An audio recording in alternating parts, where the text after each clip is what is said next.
And greetings, everyone. Okay, why do we not have sound? I suspect I know why. Sorry, this is gonna go dark. I probably forgot to do that.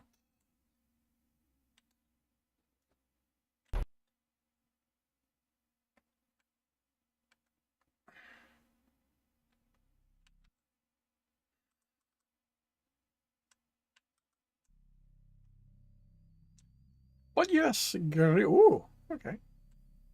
Greetings, everyone.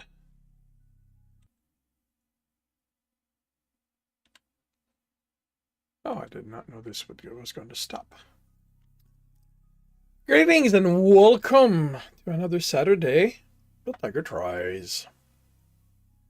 And today I'm trying Take on Mars.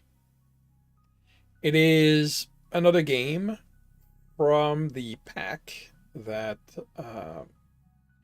I bought to get Delta V. I looked at the Steam page today. And I will say that the video there is very compelling. Like it's very upbeat and engaging. It is done as an advertising, as if it was quote unquote a real thing.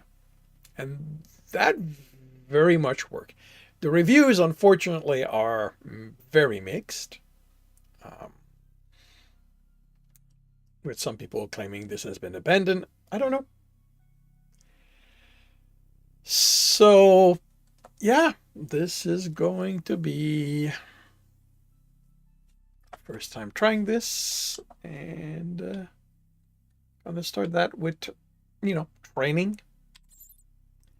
Ah, man, everybody be prepared for and succeed in the harsh environment. That the solution of astronaut need training. You'll learn.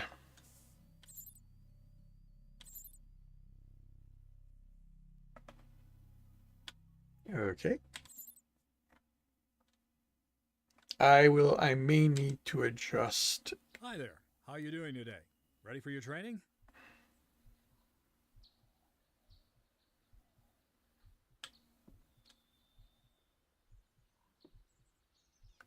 Move around.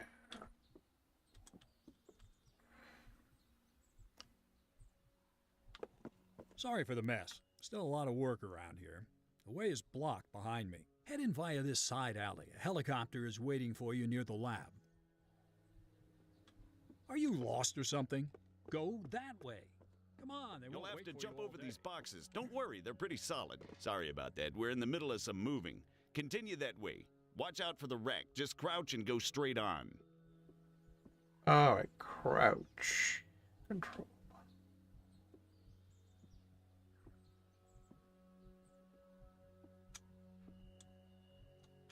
Okay, I see there. Hey, could you please grab that crate and place it on the trailer next to the other boxes?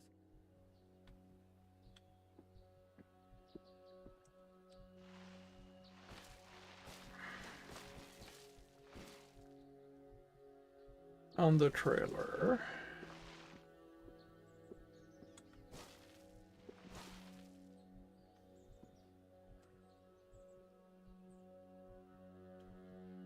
Oh, I see. Okay.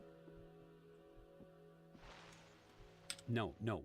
Put it with the other crate on the trailer right there. Oh, that trailer. Oh, that's interesting. Things are definitely.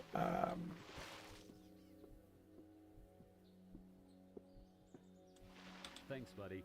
You should head for the helicopter. All right, I need to adjust the responsiveness of the mouse. This is.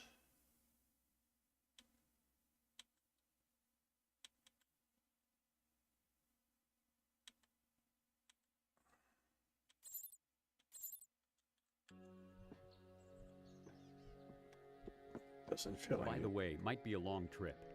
Get some water in the warehouse before leaving.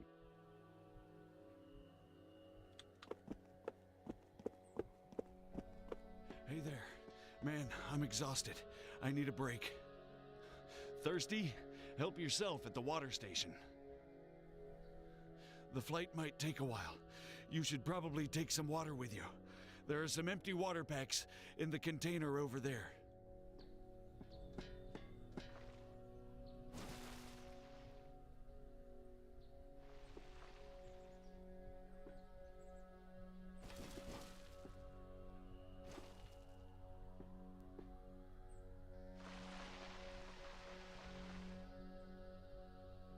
To use.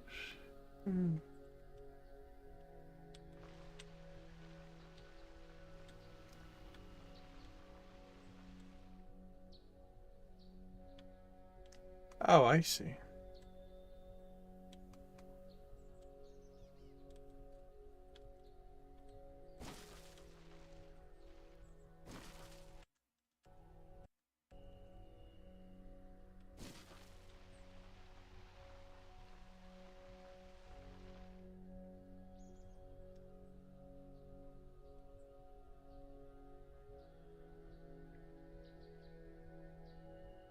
A container, look directly at it, hold the E key until...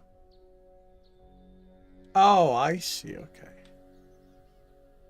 Well, I guess I can't interact with anything else.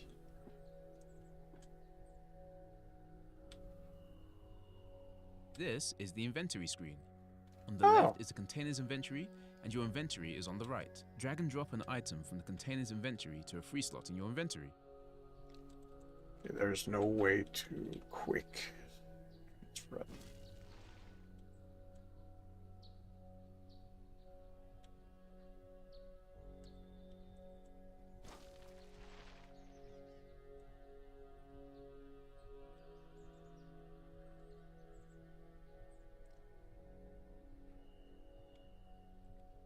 Oh, I see. I can double click.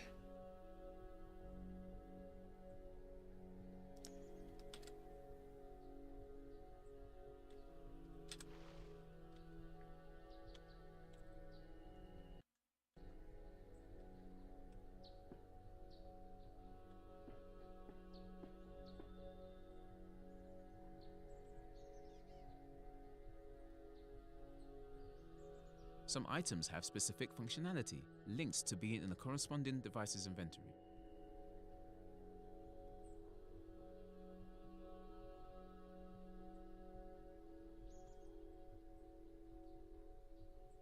To access an item's action menu, hover the mouse over its icon and press the right mouse button.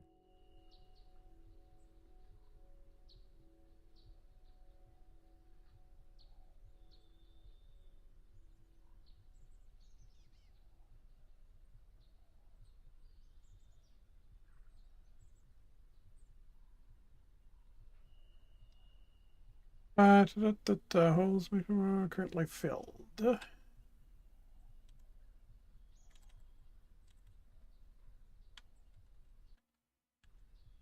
There's a medical tool in the open box. Take it with you as well, just in case.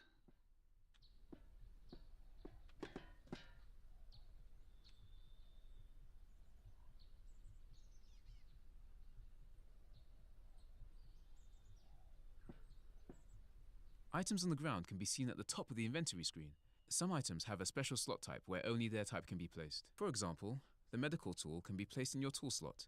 If you drag an item over the wrong slot, it will turn red, otherwise it's green. You should equip the tool if you want to use it.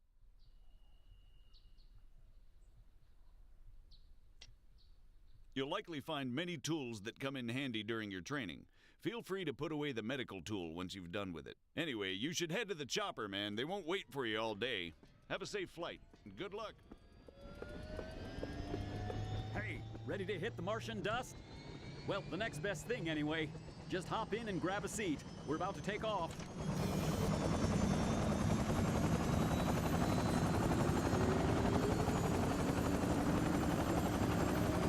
This is Hotel Actual. I'll be your pilot today. Welcome on board.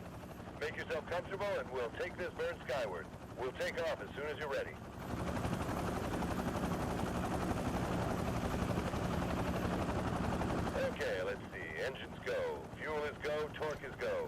Looking good, raising collective. By the way, training island, you'll love it. That does not bode well. Welcome to Training Island. This complex is used for training our future astronauts to survive a stay on Mars. The wooden panel indicates the location such as the completion of all training facilities. Use it to choose your next training area.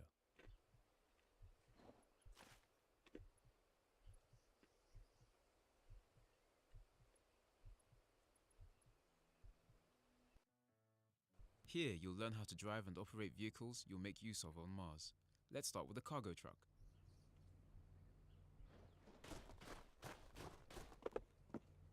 To board the truck, walk up the stairs.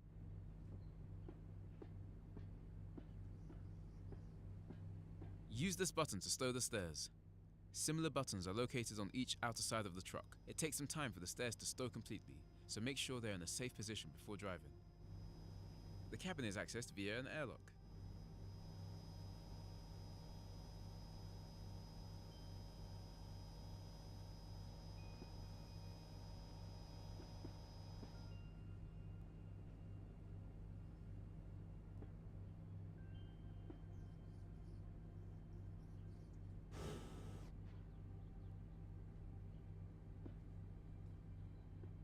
Be sure to close the airlock's outside door before opening the cabin's door.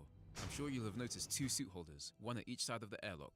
On Mars, you can store your suit there to refill its oxygen supply and power. Now open the airlock cabin's door.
That took a while.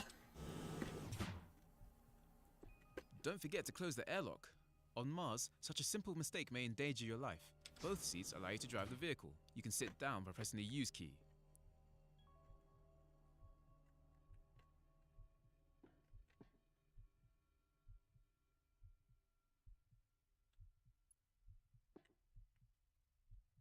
Put your hands on the wheel. We've prepared an obstacle course for you.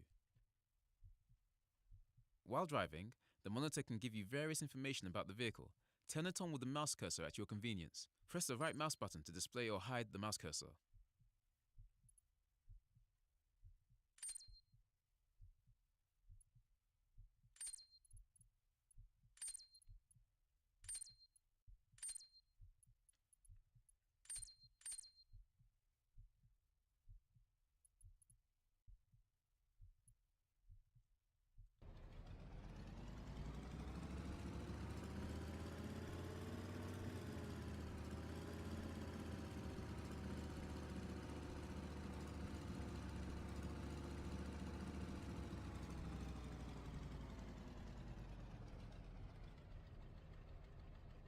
Drive carefully over the first series of obstacles. You may monitor your cargo using the rear camera on the monitor.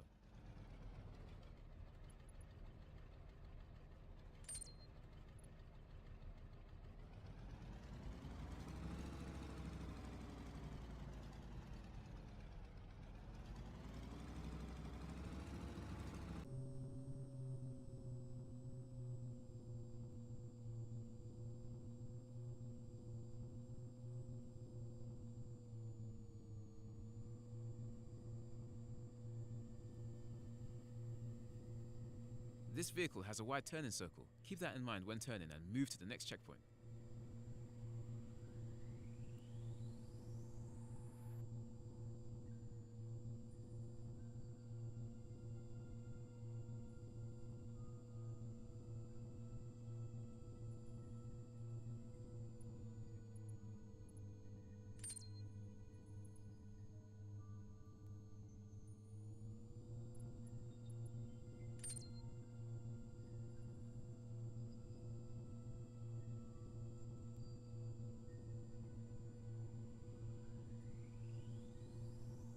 most vehicles have a turbo mode for increased speed. To climb up steep slopes, use turbo by holding the turbo key. Note that the turbo mode uses more fuel. You can watch your speed and fuel levels in the stats menu on the vehicle's monitor.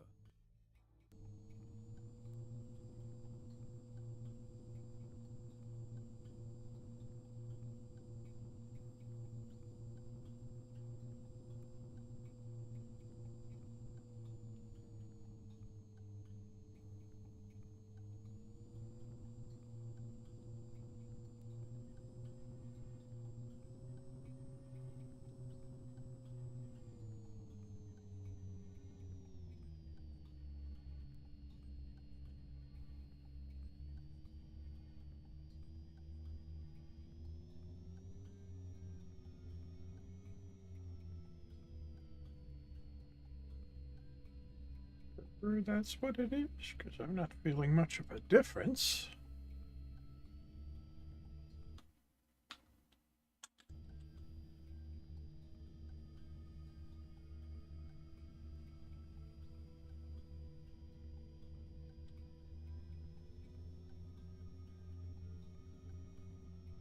Stop the vehicle and check the cargo.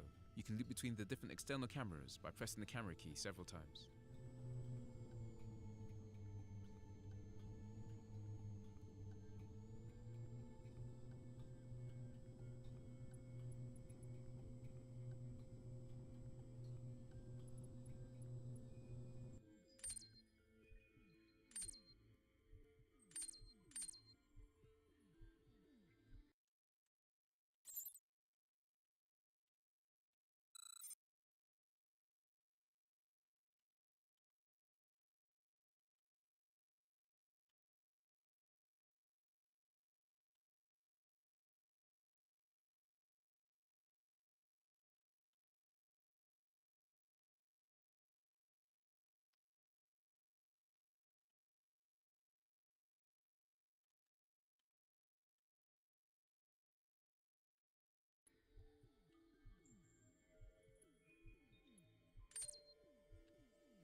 Drive the truck carefully down the slope, then park it at its final spot.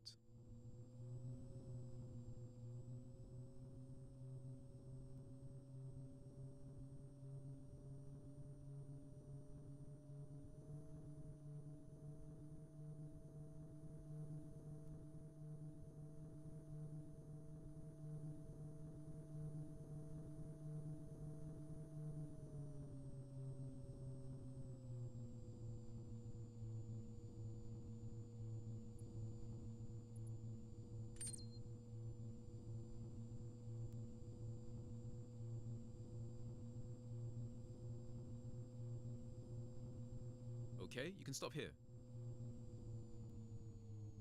You can leave the seat by pressing the use key twice. Now let's move through the airlock the same way as you did before. Make sure that all doors are properly closed.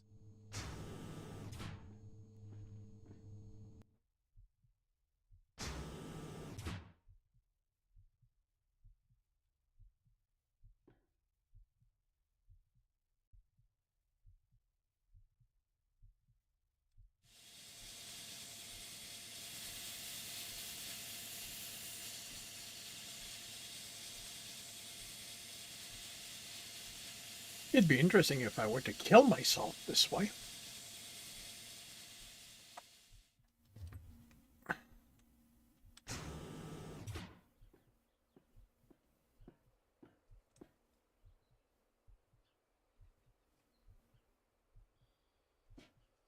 Set the ramp.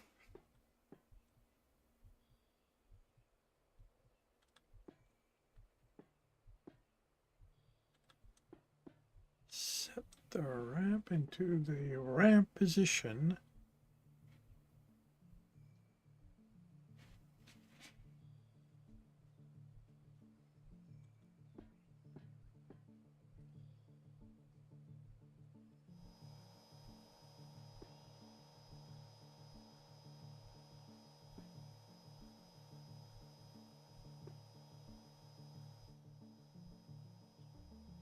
Extend the ramp by pressing the ramp button.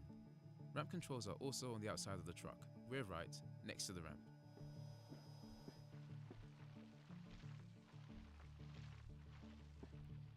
Oh, is that what this is? The ramp takes time to extend. Wait until it's done, then you can access the buggy. The cargo bay is narrow. Don't hesitate to climb over the buggy to reach its driving seat.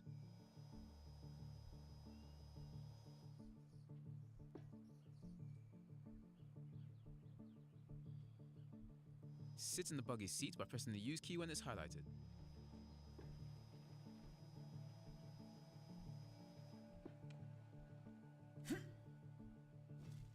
Now reverse out of the cargo truck slowly.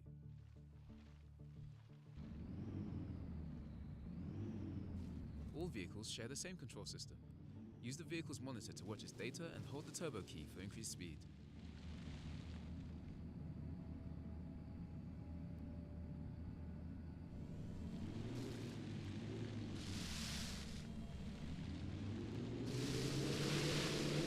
A little faster.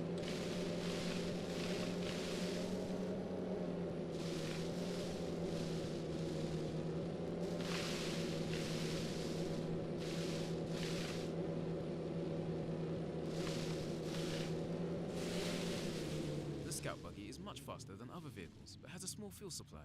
Its low clearance makes it vulnerable even to small objects.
Driving a vehicle burns fuel, methane and oxygen. Let's refuel the buggy.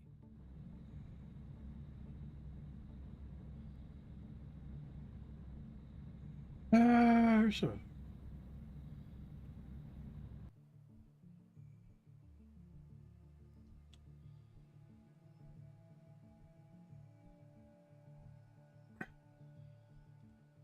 Move close to and look directly at one of the barrels and press the use key when it is highlighted. You can rotate held objects by holding the rotation keys while moving the mouse. You may also rotate by 90-degree increments with the additional rotation keys displayed below the objectives panel. The Scout buggy's cargo hold is opened automatically when you are near it.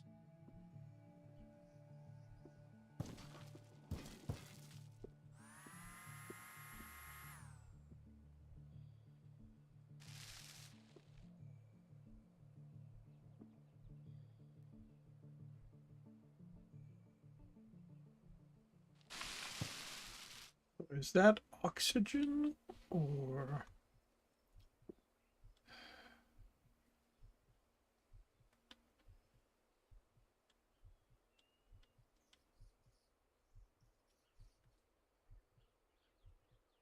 Yeah, that is oxygen, okay.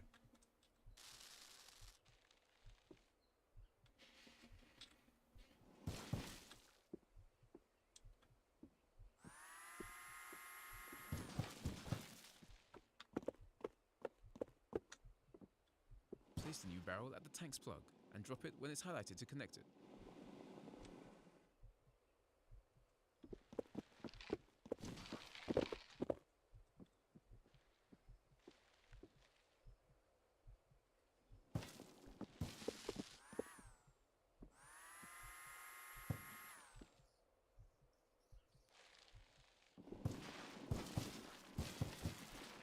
so I can't put you in there.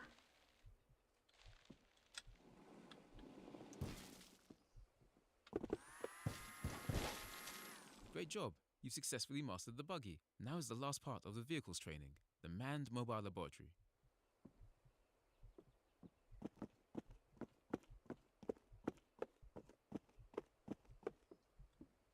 The MML's airlock has a control panel. Press extend to extend the ramp. Stay clear of the ramp when it's moving. It's heavy and can cause heavy injuries.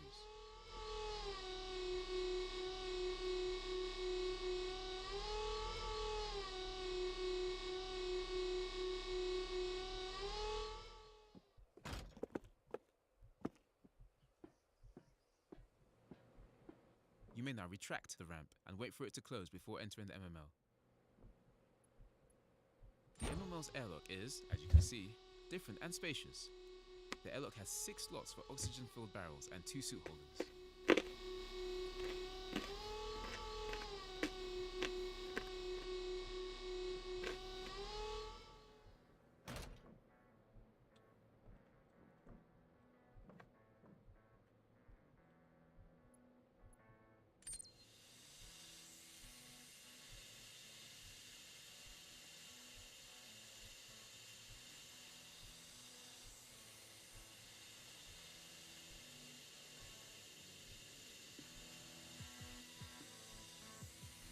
I like that we see what it's doing.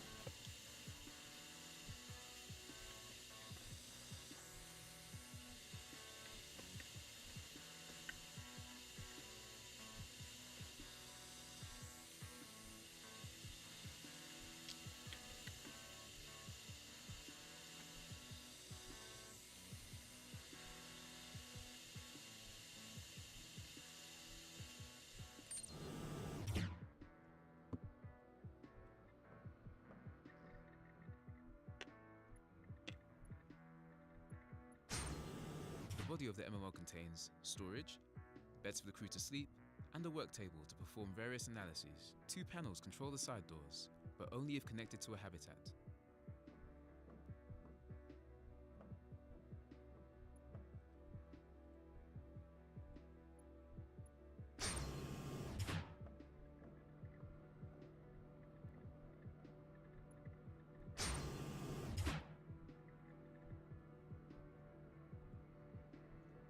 Turn on the display by clicking it with the left mouse button to access the crane's controls.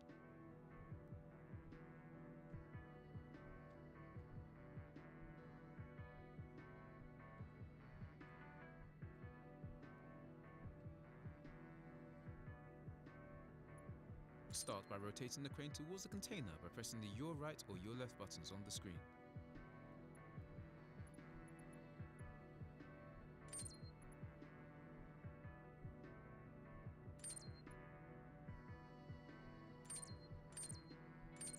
Oh, I see.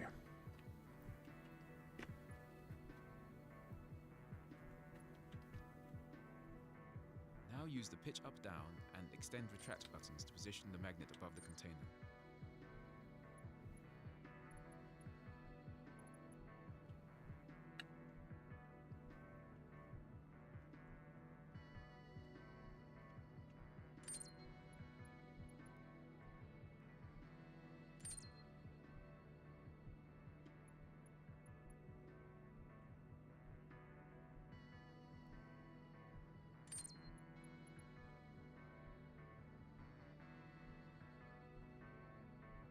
Now, position the magnet within proximity of the container using the lower raise buttons.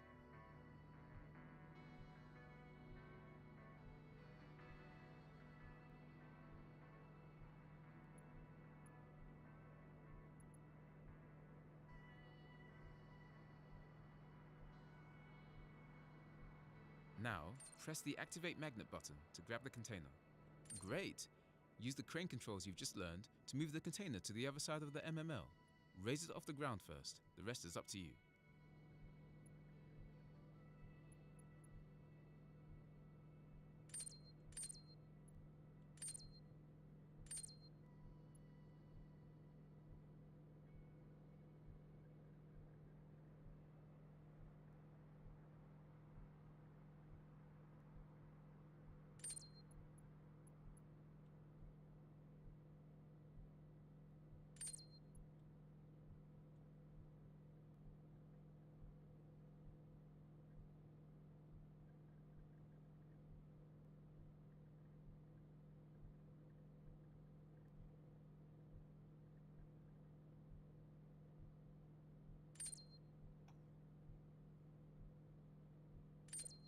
It goes. Okay.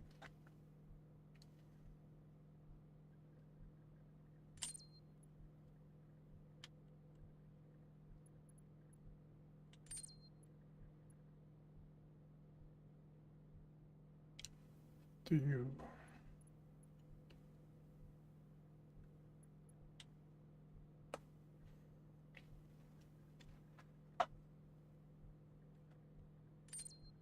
Place it by the other side. Place it by the other containers.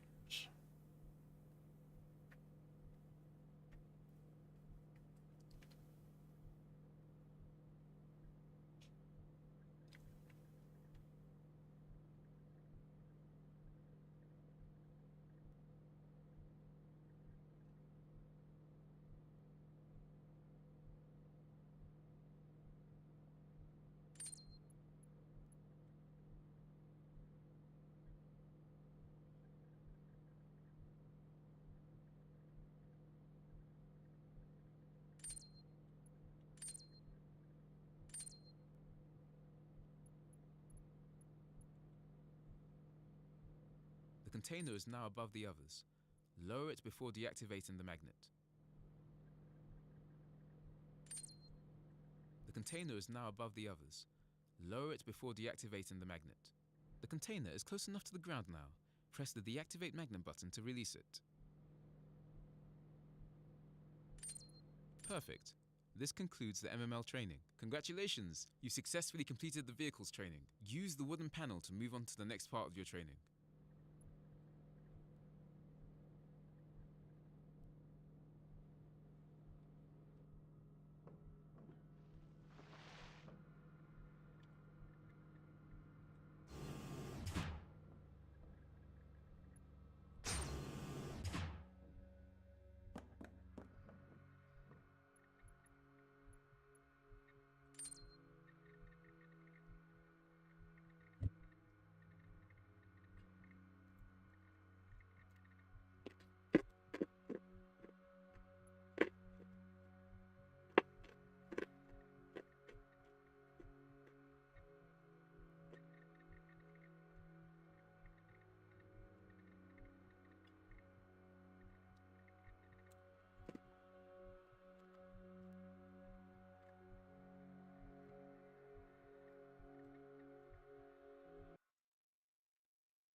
This facility contains all the machines and equipment you will need to survive on Mars. We will begin with a presentation of power generation machines.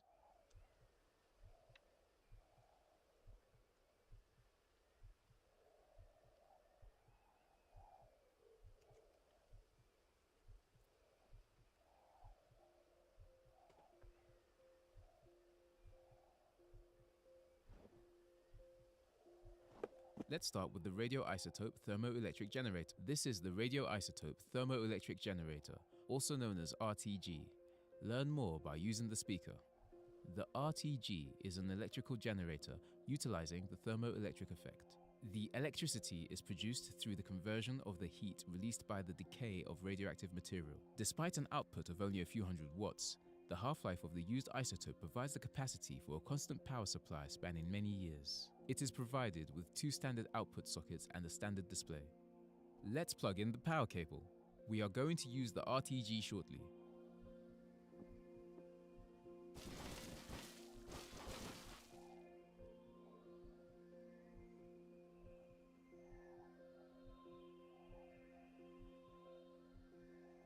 Oh, I see. This panel displays on the left the electrical power generated by the RTG, and on the right its draining load. The load is currently at 0, as it is not connected to any machine. Great! Now move on to the communications tower. This is a communications tower. It serves as a beacon for your map. Knowing your exact location, such as of your crew and your machines, is vital on Mars. Hence, communications towers create an information network when they are in range of each other. Your interactive map will connect to the nearest comms tower and displays information about anything covered by the network. If there is another comms tower in range, it will connect to the existing network of comms towers and expand the area you can see. Now, we can supply this comms. The communications tower is operational now. Use the map key to open it. Good work. Now proceed to your next objective. A cable spool can contain up to 5 power cables. As a cable is 10 meters long, they are rolled up on the spool for easier transport. Learn more about power cables by using the speaker. Power cables have a red end and a green end. The red is for input, for example to a machine producing energy like the RTG, and the green is for output, for example to a machine requiring energy like the communications tower. Observe the sockets on each machine. The color code will inform you about the correct connection, red to green or green to red. You can unwind the cable by clicking on the spool with the unwind key. To rewind the cable, just grab the cable and hold it onto the spool, then press the same key again. Easy, right? Now grab that cable and rewind it onto the cable spool.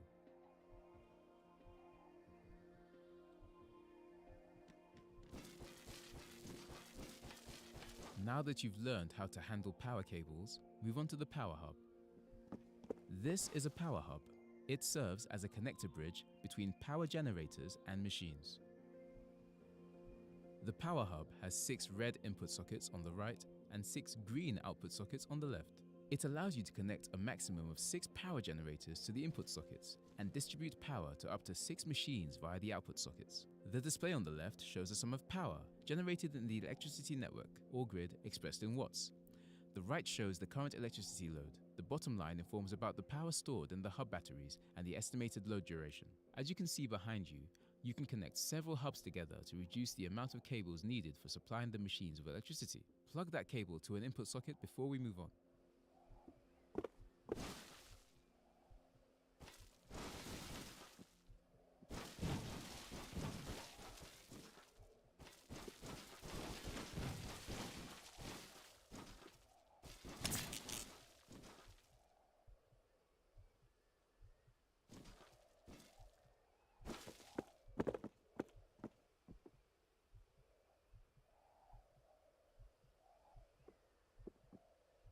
Now, it's time to have a look at the solar array.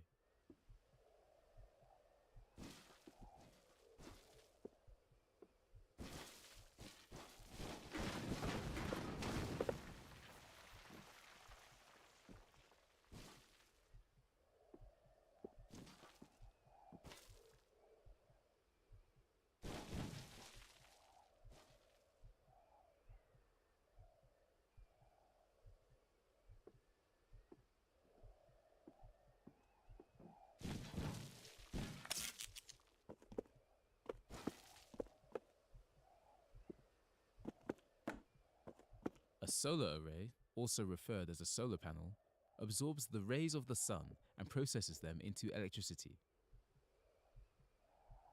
The solar array is made of two panels that convert the solar power to electricity, utilizing the photovoltaic effect. Two additional batteries can store up to several kilowatts per hour of electricity. One solar array can generate over 2 times more power than the RTG. However, its efficiency depends exclusively on the amount of solar energy available. It's also provided with 2 output sockets and a power display. Now plug in that cable to connect the solar array to the power hub.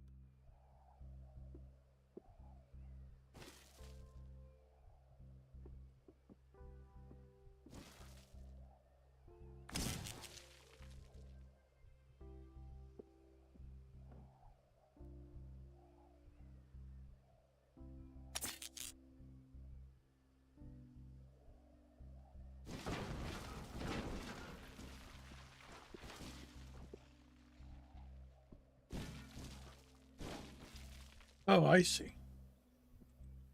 I'm connecting that here. Great! You now have the required knowledge about power generators for your future mission on Mars. That should come in handy. We will now focus.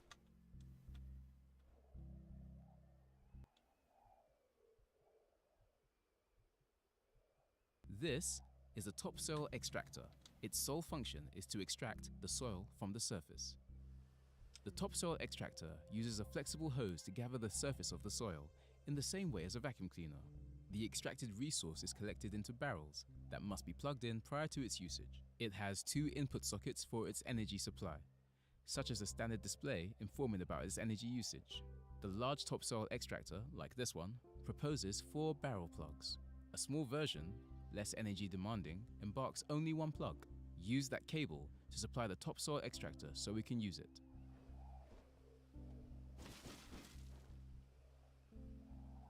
Perfect. Now that the machine is powered, you have to plug in the resource barrel for it to start working. There should be one lying nearby. Now, connect the barrel to an empty slot.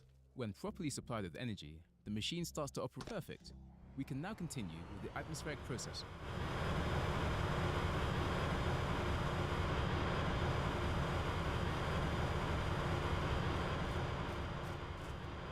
This is the atmospheric processor. It captures the surrounding atmosphere. The atmosphere is drawn in through an air pump and redirected into resource barrels that collects the air. The large atmospheric processor accepts up to 5 barrel plugs, whereas the small energy-efficient atmospheric processor proposes 1 plug only. Connect the cable so we can collect the Earth atmosphere. Perfect. Now that the machine is powered, you have to plug in the Now, connect the barrel to an empty slot. When properly, let the processor work and move to the drilling rig.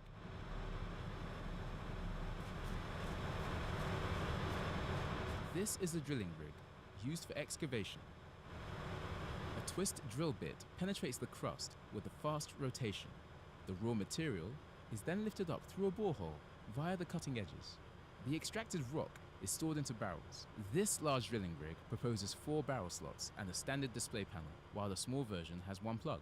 Connects the machine to a cable so we can dig up some earth rock. Perfect. Now that the machine is connect the barrel to on each machine. Do not omit to pay attention to the power display. You can monitor the machine's energy requirements, the overall power available on the grid, and the potential usage duration. Do not forget that a machine cannot operate with barrels filled with improper resources. For example, an earth soil barrel plugged to a drilling rig. If you do so, the machine will just stop working. Do not get confused. Let's move on to the next machine.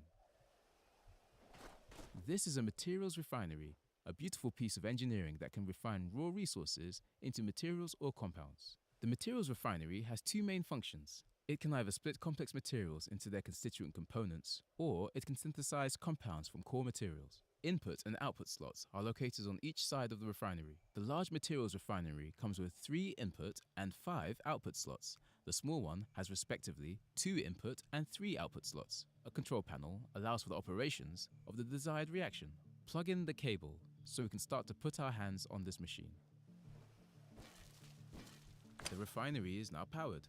Why don't we try it out on some raw material we've just collected?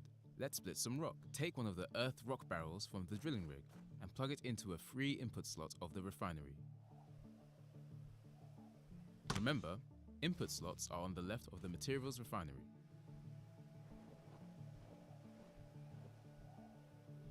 The input barrel is connected. Now, earth-rock's second splitting reaction produces 4 elements, so we need 4 output. This barrel is partially filled with oxygen, which is one of the— Good job! Now move to the control panel. We will finalize the last parameters before initiating the process. Here is displayed the reactions list screen. It shows all the reactions the materials refinery is capable of processing. Select Split Earth Rock 2 to access the reactions details, required input materials, and expected output components. In our case, 5 units of earth rock, the input material, will generate 2 units of oxygen, 1 of silicon, 1 of aluminium, and 1 unit of iron, the 4 output components. To navigate through the control panel, use the centered mouse cursor, not the free cursor. To ease the reading, you can hold the zoom key to zoom. When you're ready, close the reaction list screen to access the processing screen. The processing screen permits you to manage the reaction according to the raw material in input. Select the input slots, earth rock in our case, with the left mouse button. Now, select all the output slots. Keep in mind that an incomplete or improper selection will cause an interruption of the process. Once all the correct slots are selected, the reaction is ready to be performed. Click on the process materials to proceed.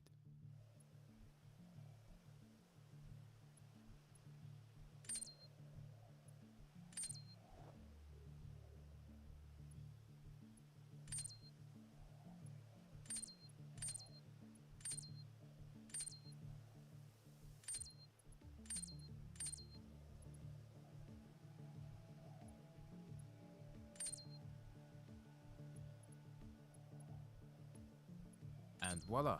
When the materials refinery is processing, you can monitor the decrease of the input material and the production of the output components as you wish.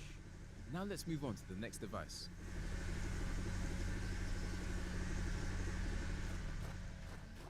This huge thing is the resource tank. It is used to store large quantities of resource.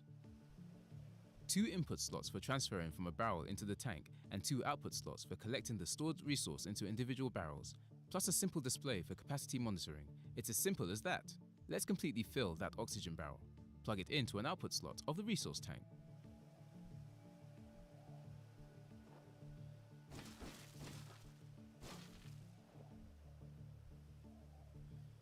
As you can see, the quantity of resource decreases from the tank, filling up the barrel until it's full, or until the tank is depleted. The materials refinery should now have produced enough oxygen from the earth rock. Bring it to the resource tank.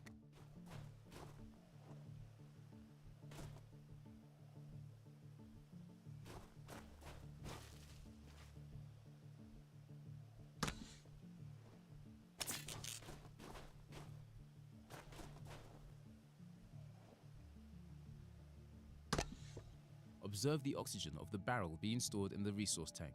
No need to say that you can't plug in the barrel whose resource differs from the element stored in the tank. We're almost done. The last thing to learn is the 3D printer. Go through the gates to the printer testing area. 2 types of 3D printers are available. We will start with the Creative Printer on your right. This is the Creative 3D printer. It's a user-friendly type of printer. The Creative 3D printer is able to build any machine or equipment you've ever dreamed of. It doesn't require any resource or power, and the printing duration is very short. The printer uses blueprints for printing an item. Blueprints are detailed construction diagrams that expand what the printer can build. Each object requires its corresponding blueprint to be printed. They must be stored in the printer's inventory. Open the printer's inventory by holding the Use key while pointing at it. This is the Creative 3D printer's inventory. Blueprints come as data disks. They must be stored in the data disk slots. Note that if you filter machines, then printers, you will access the list of objects required for building your own larger modular printer. Equipped with the construction tool, the modular printer is built the same way as a base. Now, let's have a look at the printer menu. First, close the Creative 3D printer inventory. Open the printer menu by pressing the Use key while looking at it. This is the Creative 3D printer menu, where you have access to the printable items, depending on the corresponding blueprint stored in the printer inventory. On the left, selecting a category displays the list of related objects in the central panel. Go deeper in the filters to refine your selection.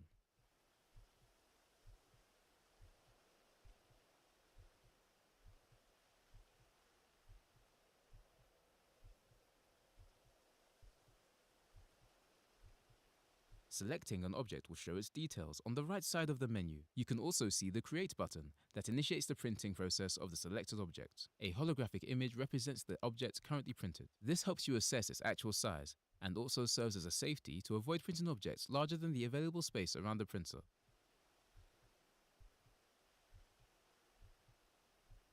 That's all you need to know about the Creative 3D printer. Good job! Now it's time to proceed to the Modular 3D printer. The Modular 3D printer is a realistic printing device. Firstly, its size can be increased by adding more pieces to a basic small modular printer. Edge, base, ramp extension, resources slots edge, etc. The larger the size, the bigger and more complex objects it can print. Secondly, it needs different types of resources for printing, depending on the object. Slots are available for plugging in any type of resources barrel. Objects that require more resources or a bigger printer are clearly indicated. Let's print something. This menu is similar to the creative printers. The main difference lies in the required resources for printing, as indicated at the bottom right. Note that if you filter machines, then printers, you will access the list of objects required for building your own larger modular printer. Equipped with the construction tool, the modular printer is built the same way as a base. Now, choose the object you wish to print and create it.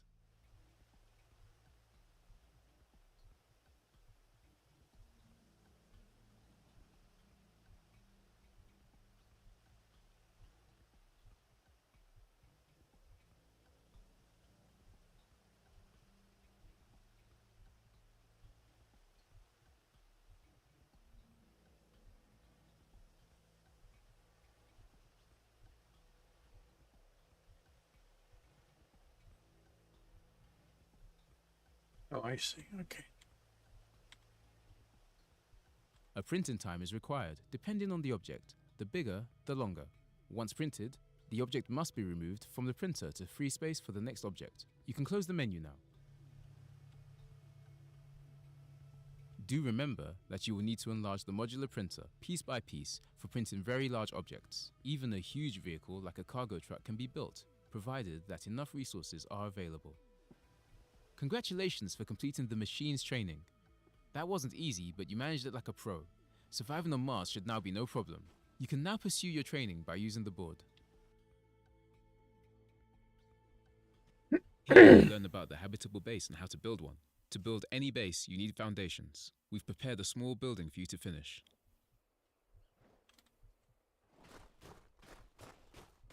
An optimal building goes from inside out and bottom up. Finishing with the corner pieces should provide the best results. Start with the middle floor piece. To assemble the block, first pick it up with the Use key, then equip the construction tool with the Equip key.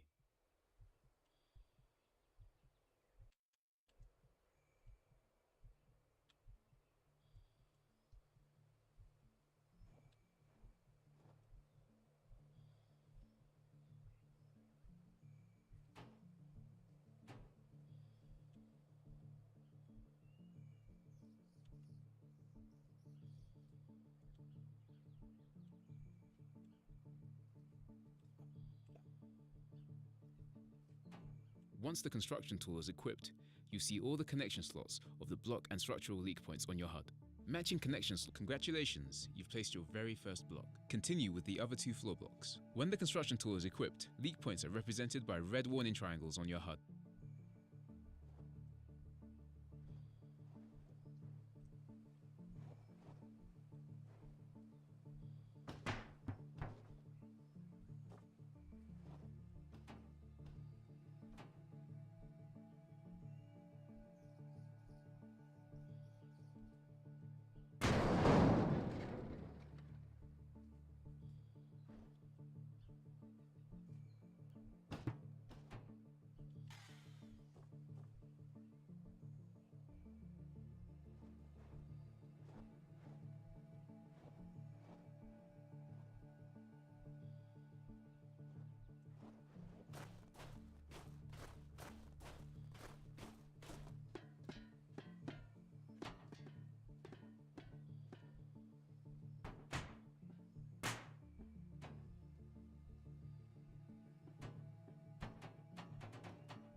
Once all the floor pieces are placed, continue with the wall blocks. Remember that the ideal way to place wall pieces is from corner to corner.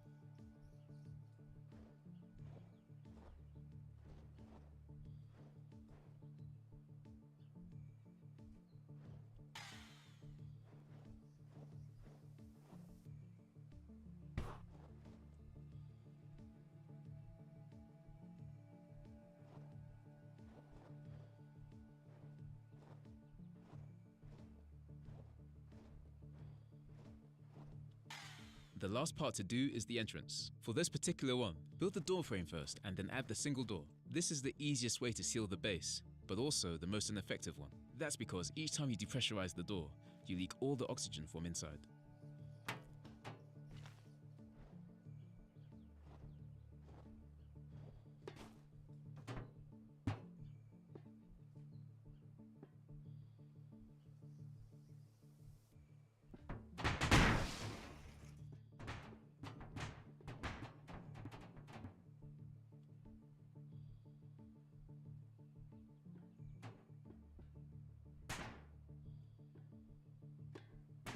That is going to be a little annoying.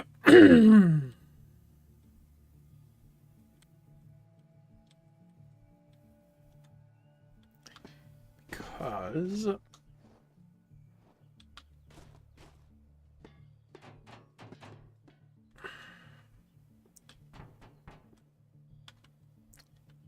I don't exactly have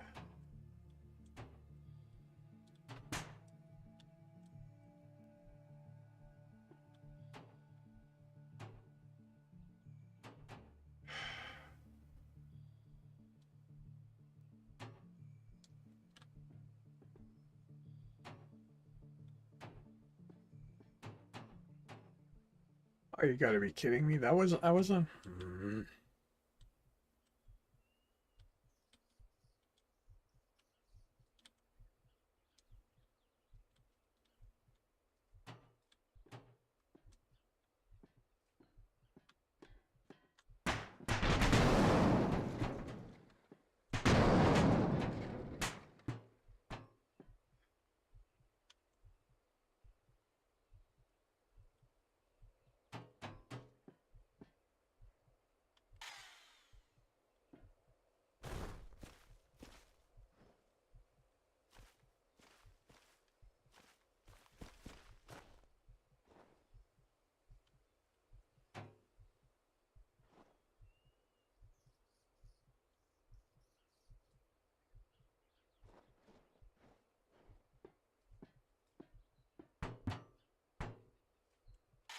Great, the building is finished and sealed. Now it just needs power. You may have noticed the power socket panel on the floor. Connect it to the solar farm.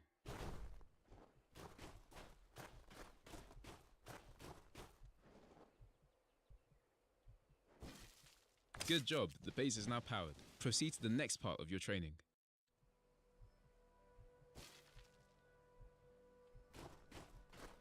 This is a 3-layered habitat. It has an outer shell that protects the insides from radiation and the environment. A middle connection layer maintains the interior environment temperature. And the last one is made of customizable interior panels for a homey feeling.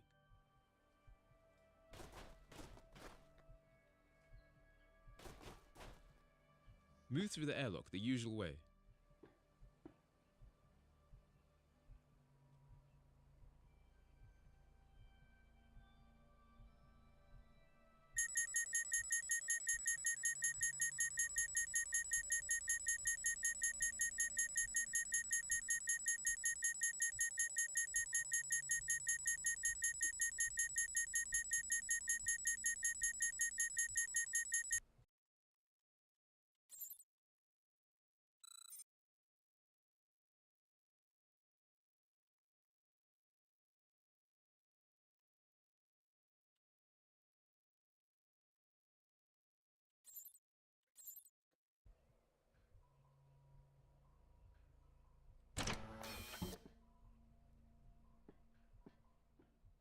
never forget to close the airlocks behind you.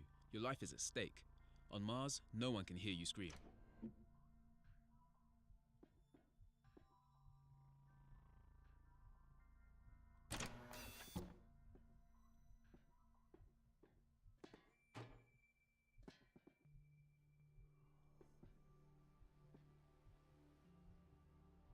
Basic habitat information can be seen on a wall-mounted screen on the left side of the room.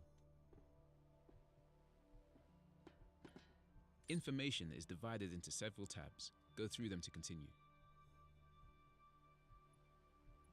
Room temperature and current power levels are in the Status tab. The Map tab shows you a satellite image of the current location. The Cameras tab gives you a live preview of the habitat cameras and the live feed from personal head-mounted cameras. You now have the knowledge to build and modify the habitat to your liking. When you finish building and powering your base, it is not habitable yet. First, you have to connect the oxygen to the resource sockets on the outside. Depending on its size, you can pressurize the base if you have enough oxygen. Size, shape, complexity, room and floor numbers are all up to you when building. The only thing restricting you on Mars will be resources, so bear that in mind when planning your base. You may proceed to the map for more training or look around. There is an outpost based next to the habitat.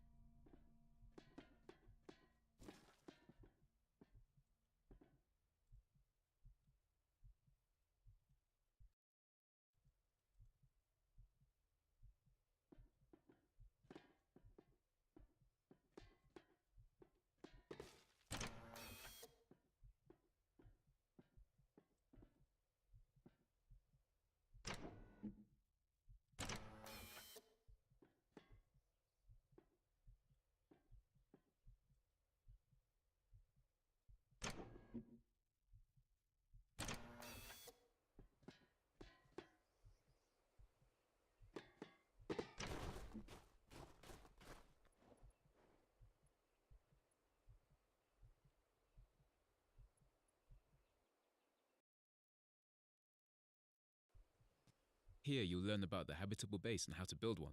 To build any base, you need foundations. We've prepared a small building for you to finish.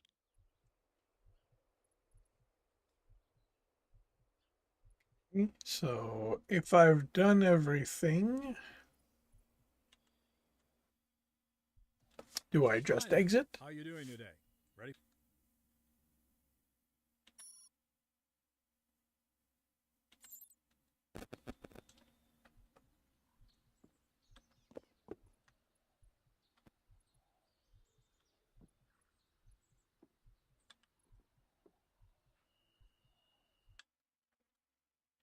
Well, I don't know, but that's what I'm going to do. At this point, I'm going to do space program. And we'll see what happens. While the training is nice, it is not particularly interesting.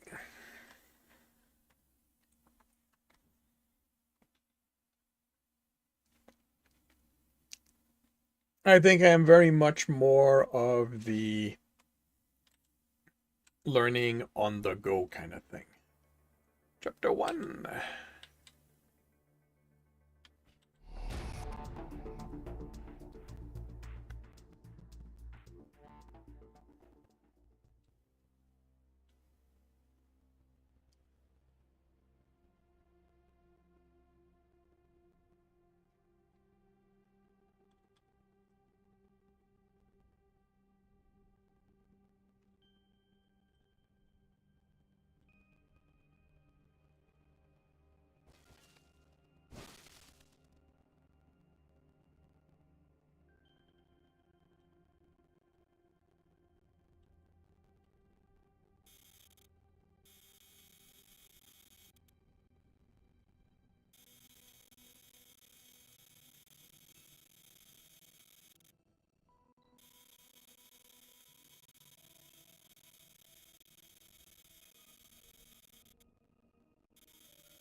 Welcome to the Space Program. We are in Mission Control Room, where you will take vehicles to the surface of Mars for various scientific missions. First off, you'll be asked to choose between game time and real time. You may skip time if using game time, but time only passes during play. The real time setting is a bit more hardcore and does not allow time skipping, instead working with real life time. This choice is given only once, so choose wisely. Lastly, the top right of the screen gives you access to 3 important sections. Tech Research opens the technology development tree, where you can research new technologies that will offer even more possibilities. Encyclopedia contains detailed information and facts about the Red Planet, according to your progression. The more objectives you achieve, the more articles you unlock in the encyclopedia. Objectives lists all the various objectives you will have to complete in the space program.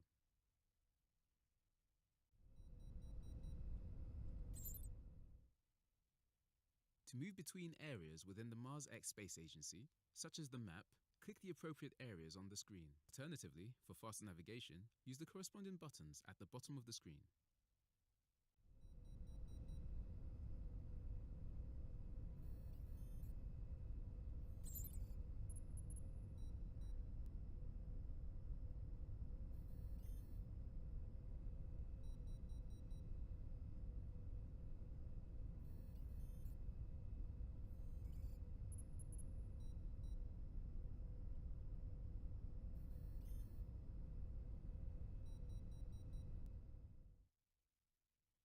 The map serves as a hub to access new missions as well as ongoing missions. From here, you will send vehicles to Mars as well as track your overall progress in exploration. By clicking on a location, we can see an overview of the location itself, displaying missions and vehicles on the surface. If we select a mission on the map, we can see general information about it, with more available in the mission details. Provided the mission does not have an assigned vehicle, we can send a new one to complete it, or assign a nearby vehicle on the surface that can complete the tasks at hand. Keep in mind that the vehicle list to the right includes both vehicles nearby and vehicles that would need to be launched, but only displays those vehicles that can complete the tasks required. From here, we can also connect to vehicles that are already on the surface by either selecting them directly or selecting their mission and then pressing Connect to Vehicle. Also, should a vehicle be severely damaged and unusable, we can shut it down by selecting it and pressing Shut Down Vehicle. Lastly, should you choose to send a new vehicle, you may customize it by selecting Vehicle Details, followed by Modify Vehicle, which will take you to the Rover Lab for customization.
Okay.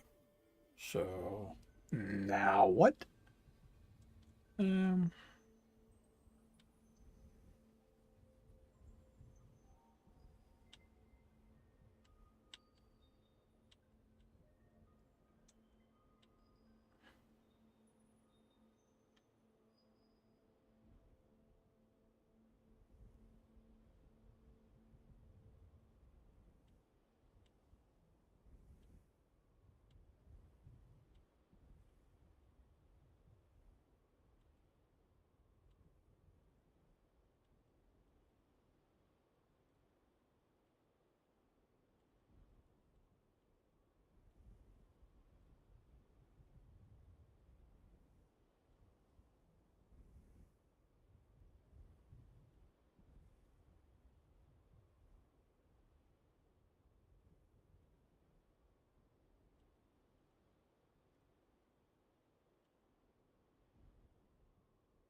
What am I supposed to do here?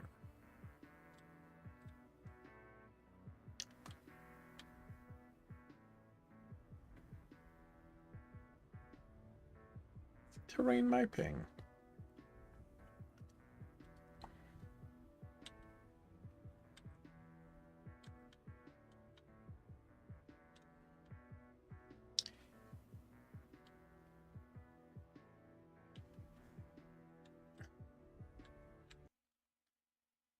All right, options. Keybind. Ah, da, da, da, da, da, da.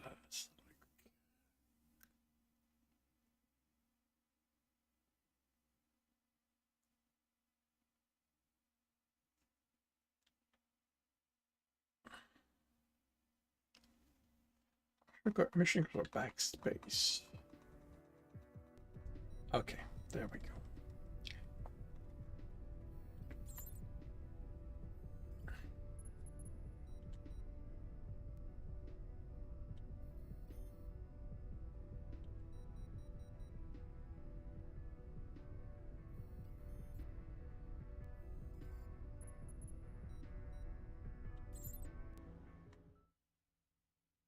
This is the construction lab, where you can manage the vehicles you have already created, load an existing vehicle, or create a new one.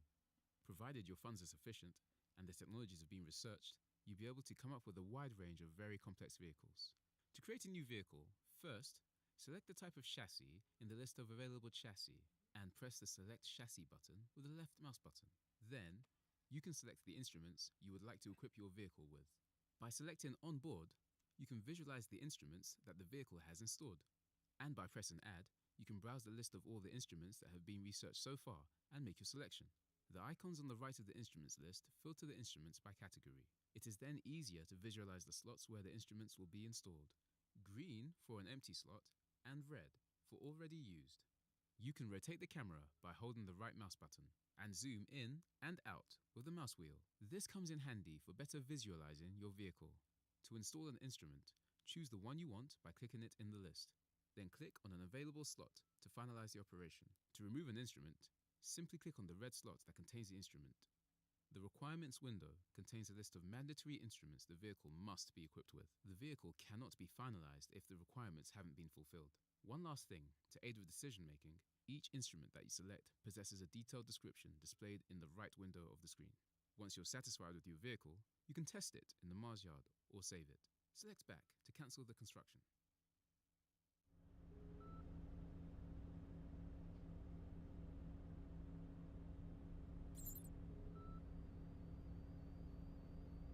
So this is the only one I haven't.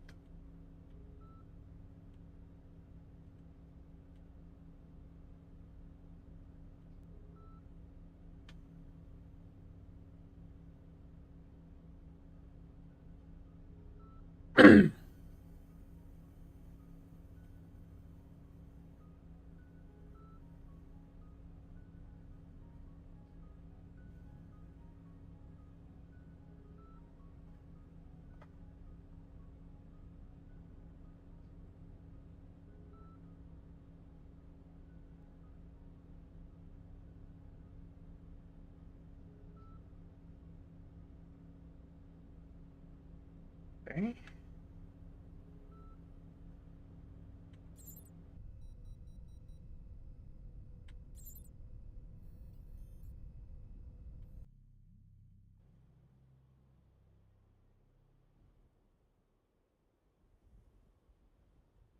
So I'm guessing that these are one shot.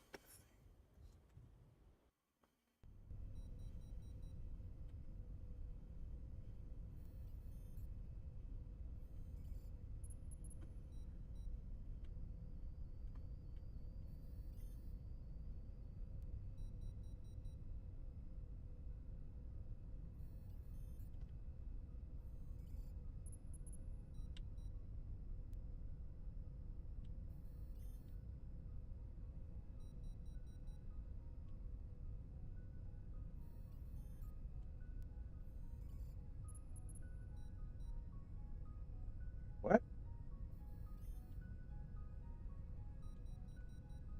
How can...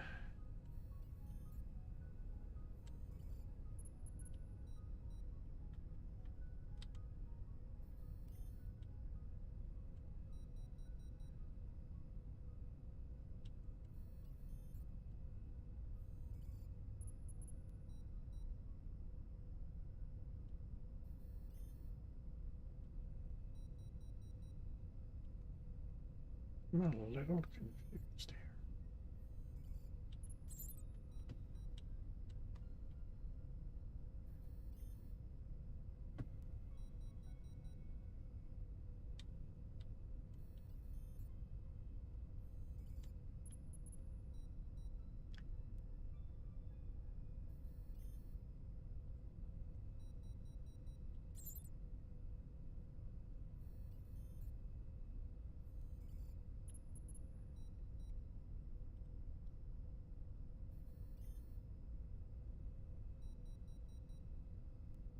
Do construction. Let's go to Mars.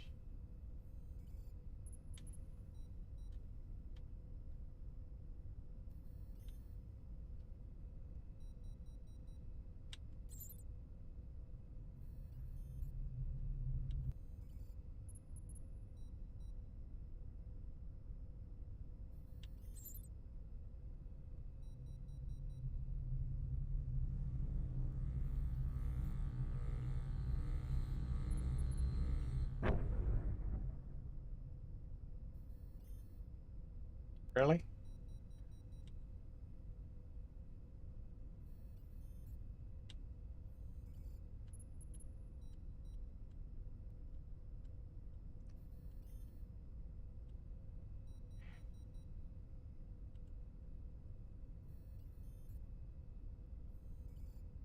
Okay.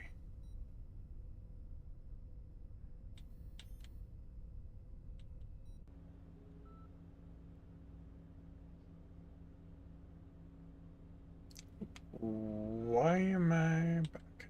Let's go.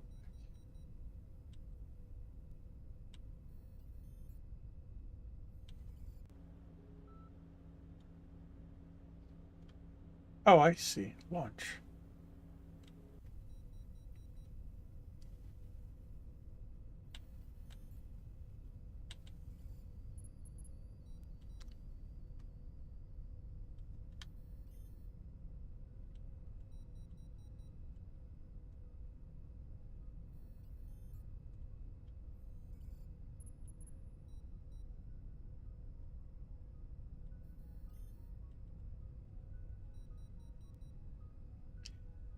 Oh, I see. Okay. So I could.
Suspect that.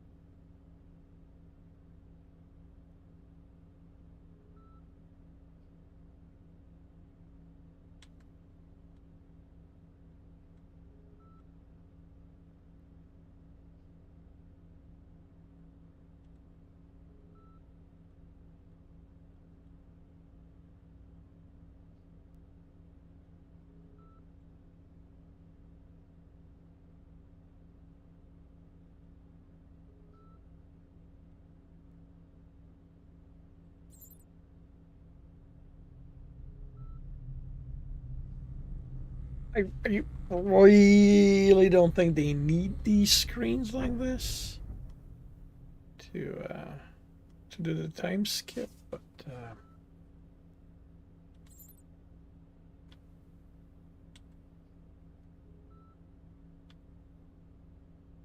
wait.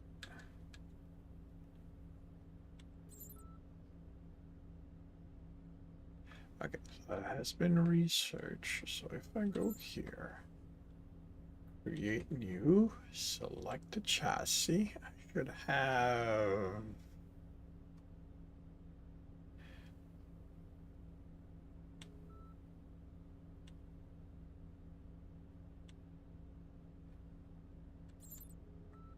How do I get a different chassis?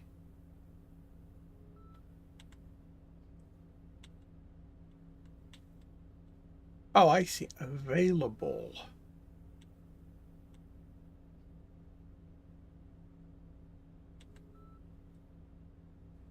Okay, then what?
Like, I can see this potentially being a shit, but there's so much time wasted with this. Like, what's the point? Just skip. Just jump.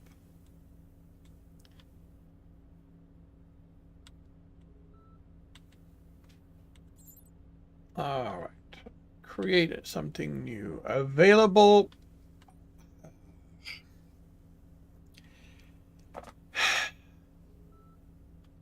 That's not what I was doing then?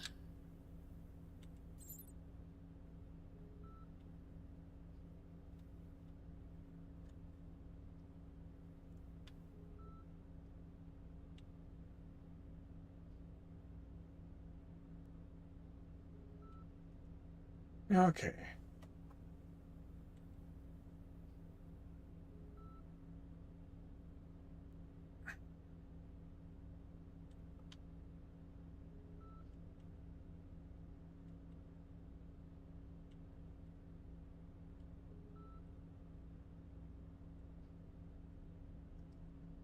Oh, I see. see. Okay. All right. You're telling me, okay, that's how this, okay, you're telling me everything that's needed.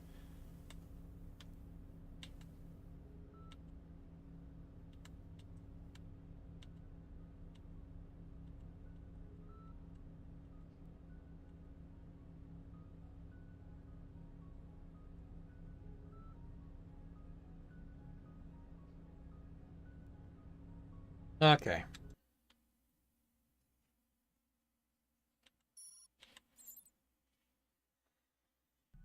Okay, I think. I'll see.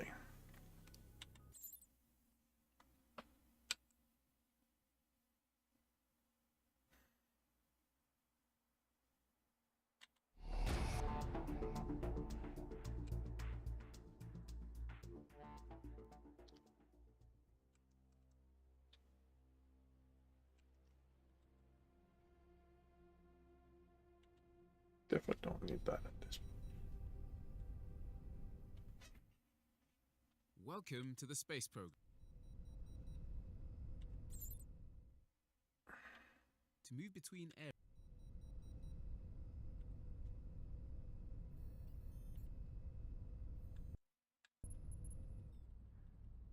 Come on, just this is what I give me a way to skip this. So I have 3 million?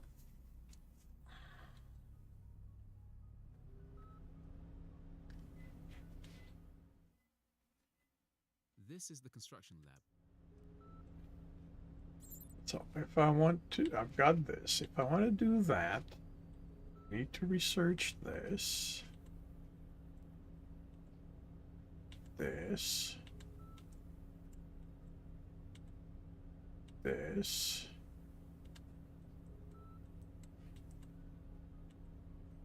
And this. So I have 8 hours to kill.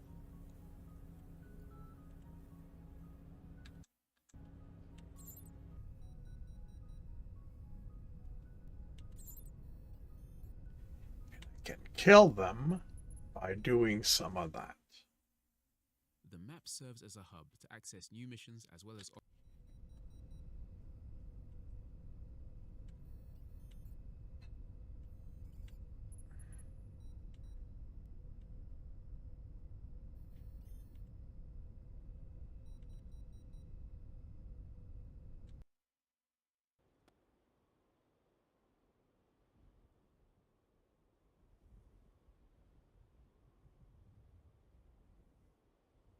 Okay, that's different.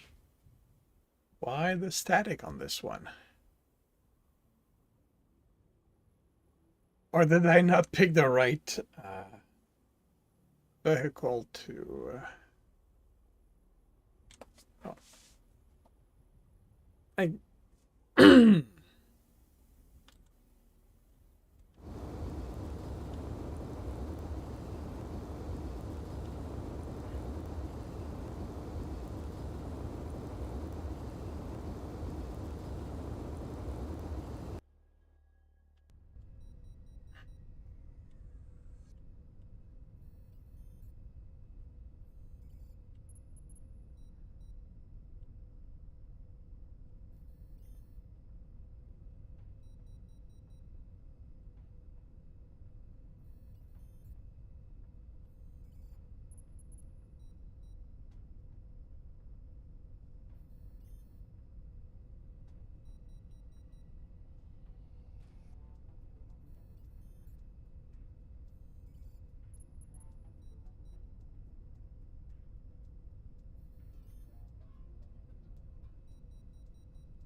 Okay, so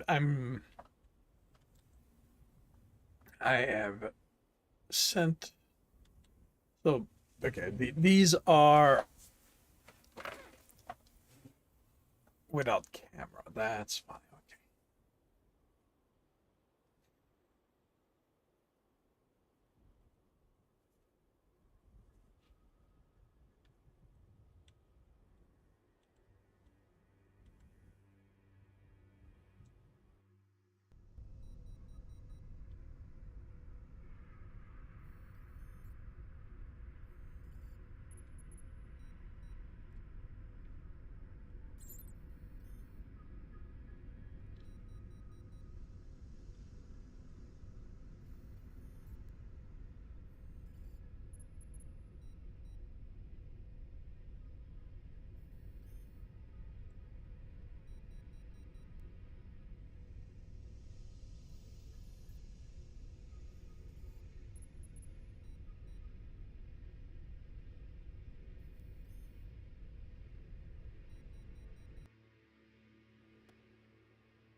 Yeah, there's a definite sense of they want this to feel as real as possible, which I might be playing against them, I think.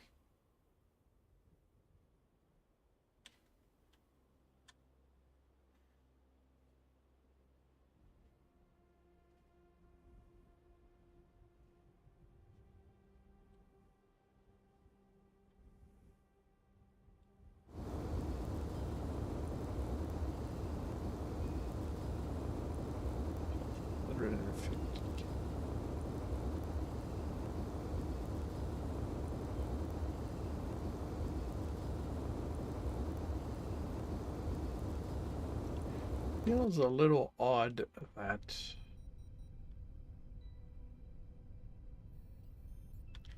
1810.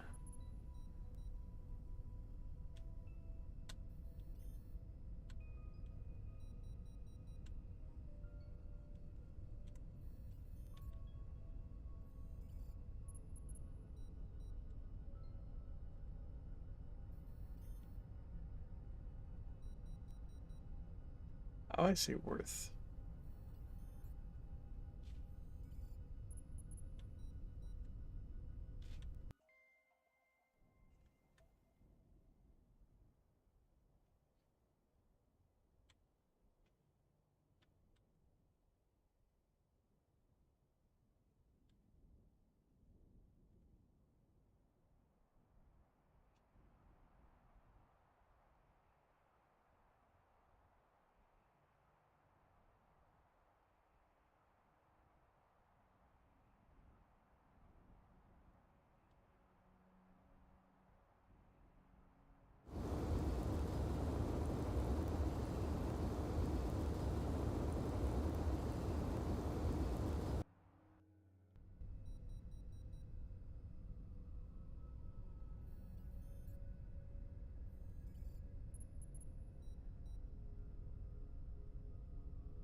I mean,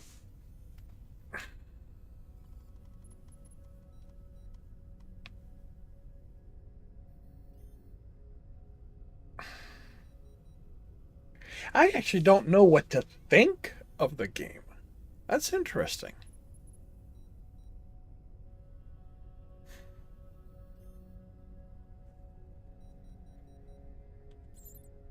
I didn't want to skip 1 hour. I wanted to skip 8, but let's.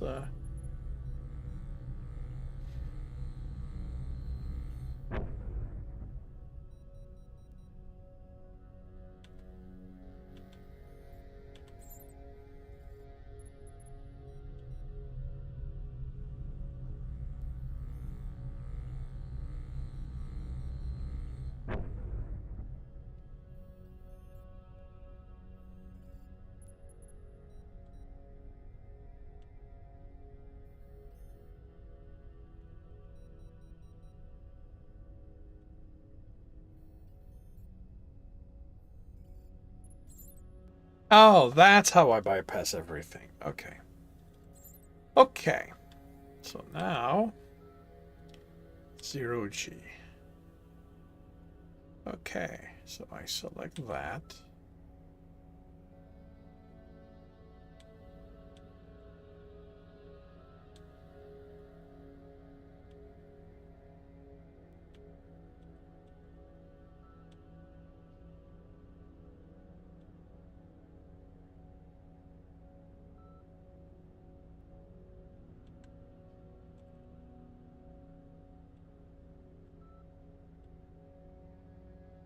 All right, on board. So add.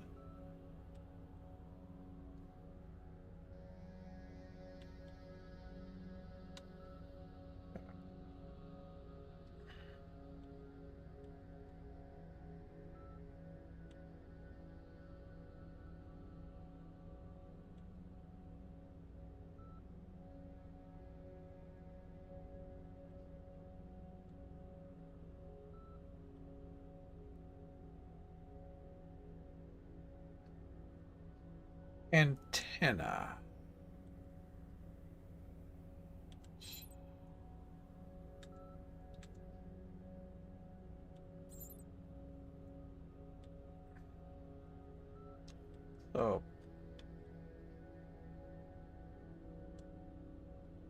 Internal electronics. The correction software. Low gravity orbital. Okay. So how do I? What is an? How do I deal with an antenna?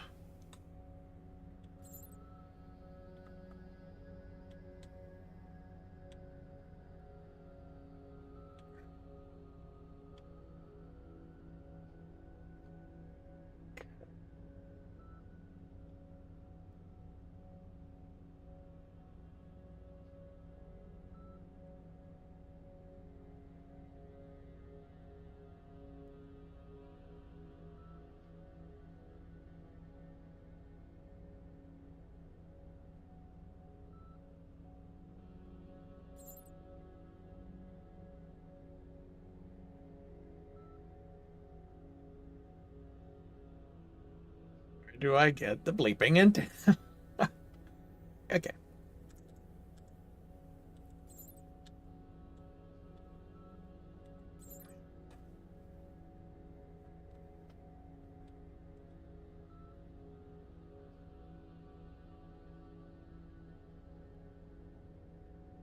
Like optics, software, and communication. Hey, but it runs. Welcome to the stream. Enjoy your lurk.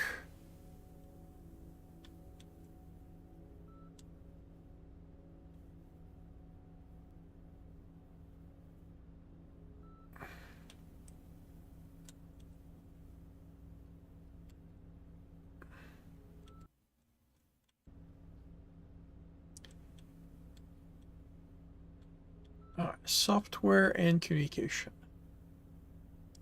Navigation, velocity. Low range communication, low gain signal amplification. That's 3.5. That's 415. Okay.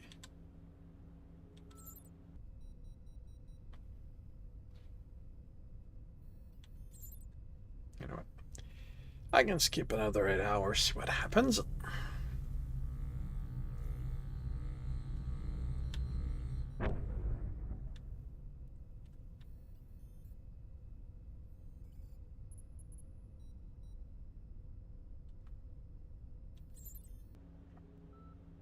All right, let's try that again.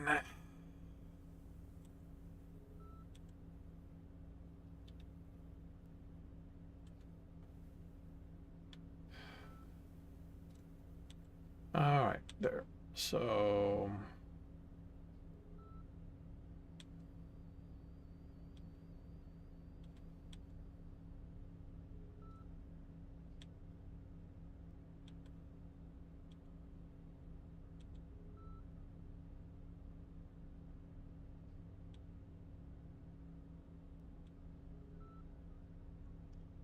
still no antenna.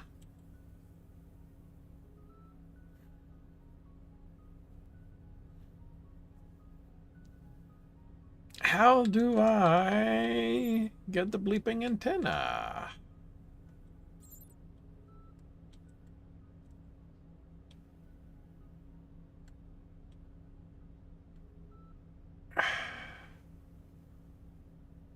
Why do you tell me I can make it?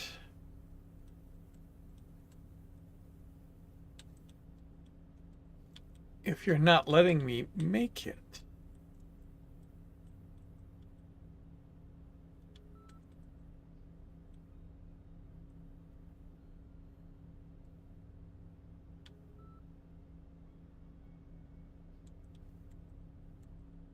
Optics and electronics. So interface, fix, chromatic eye. Robotic and engineering. Arm, linear housing. Lander chassis.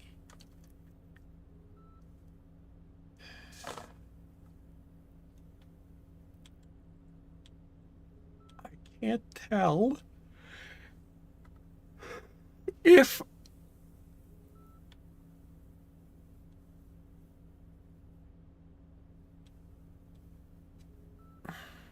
I gain signal amplification. I gain focus narrow wave to the high gain antenna. Okay, maybe that's it. So skip a day.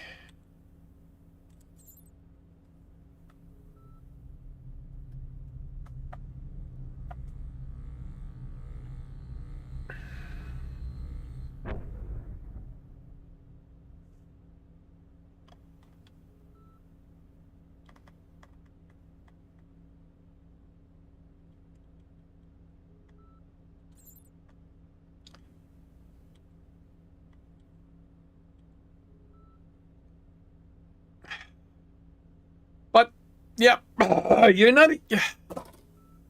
If you are not giving me the option, I can't do anything about it.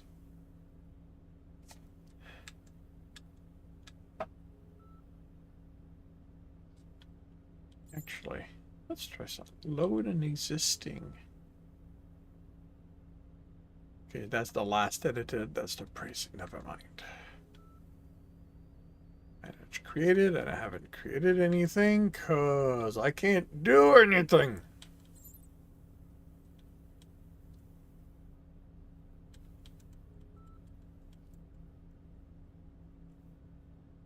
Because you're not telling me where the bleeping antenna is.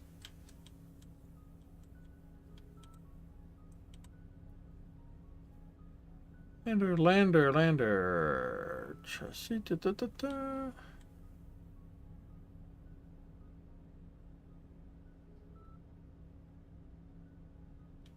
Optics.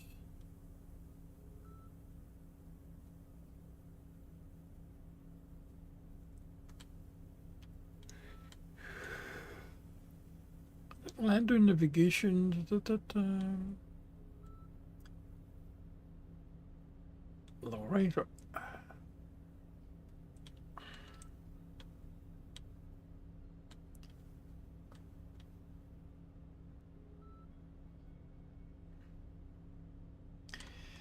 Yeah, at this point, I don't know what I'm supposed to do with this.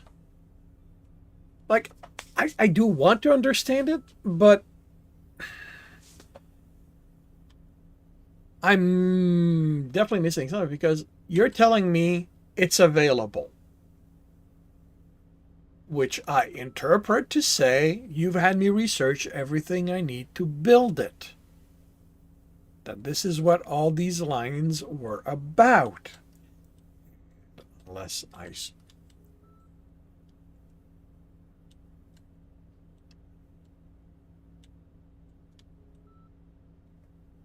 And unless I screwed up, I researched all those you told me to research.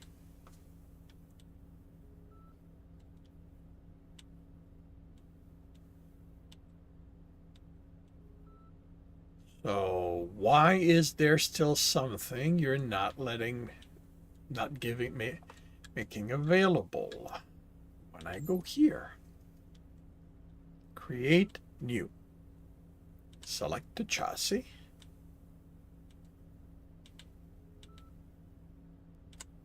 I've selected it. I need power source, battery. I need camera. Let's go wide angle on the bottom, telefocus in the front. I need an antenna that you're not giving me. And there's nothing I can interact with out here. So what's the problem here?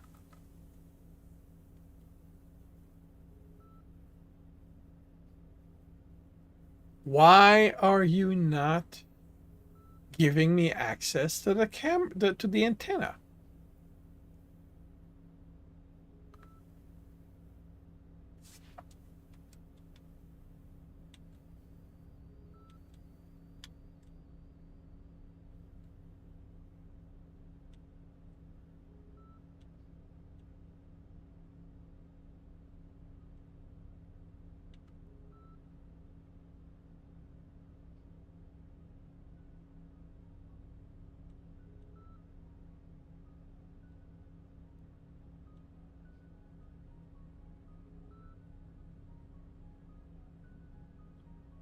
And if I can't get the bleeping antenna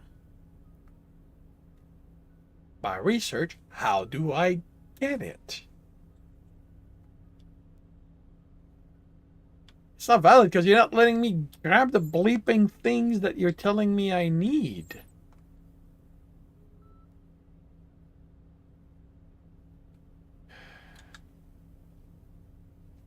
Is there anything that's to leave, that's to construct? There is nothing else in here I can interact with. Objective. No additional requirement.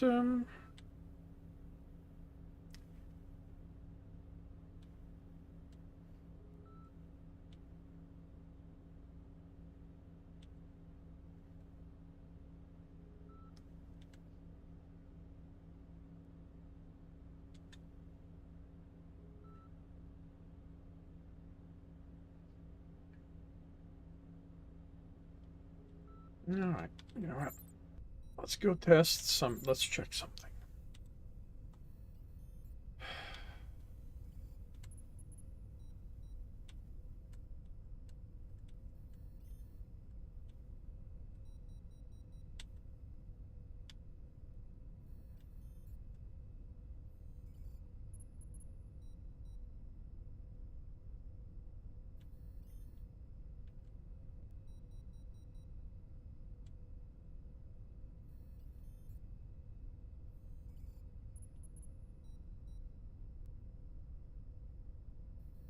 Uh,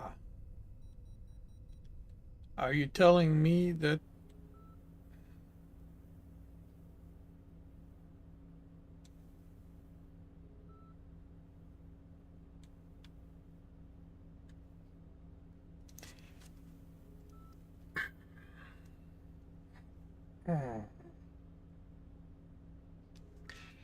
I do not?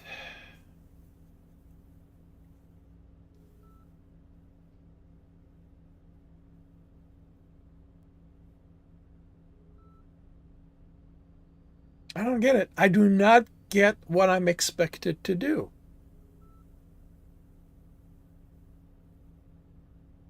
Like, how do I get the bleeping antenna?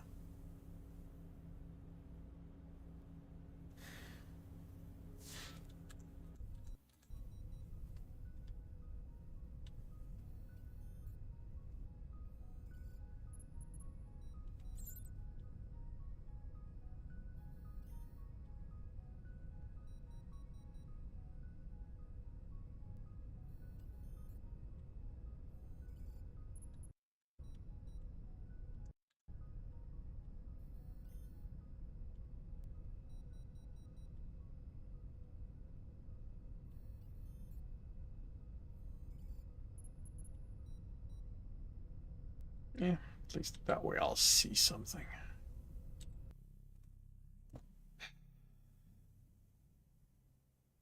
Or not.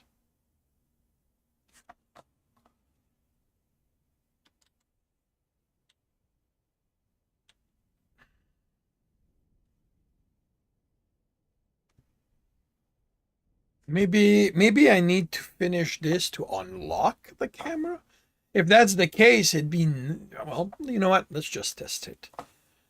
I need to do with this after this one 5 more, I think.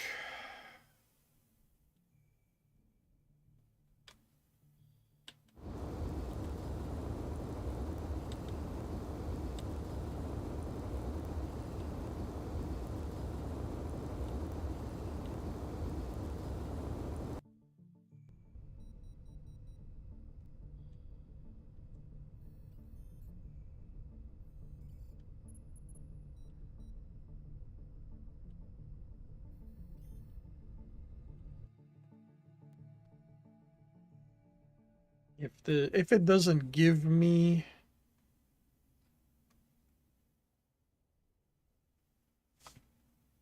the antenna, I am going to just call it done. Because there's a limit to head banging, wall banging that I'm willing to deal with.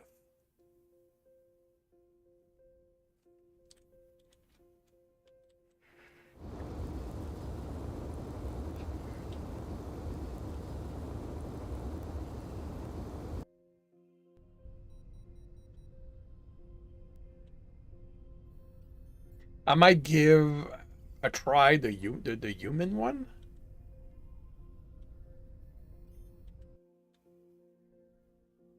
But I kind of suspect that it's going to be kind of like that.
Hmm.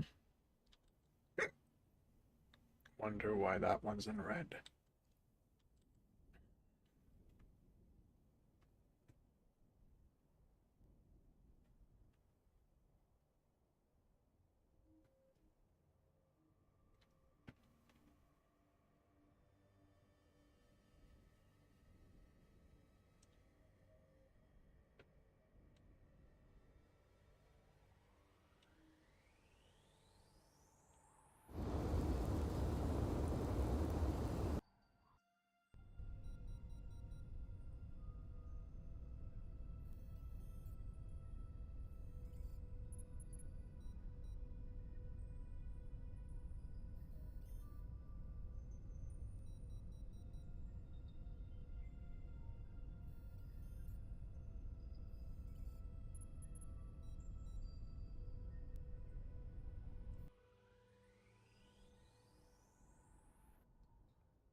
Another red one.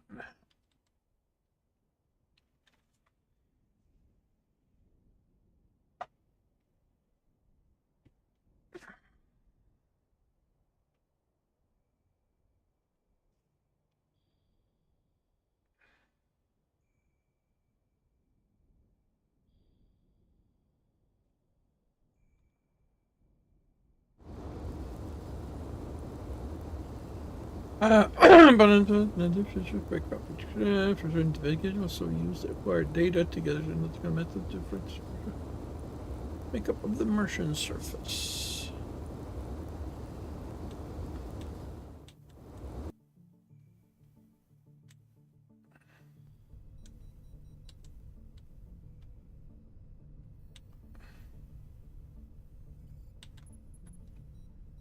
Okay, did you give me anything?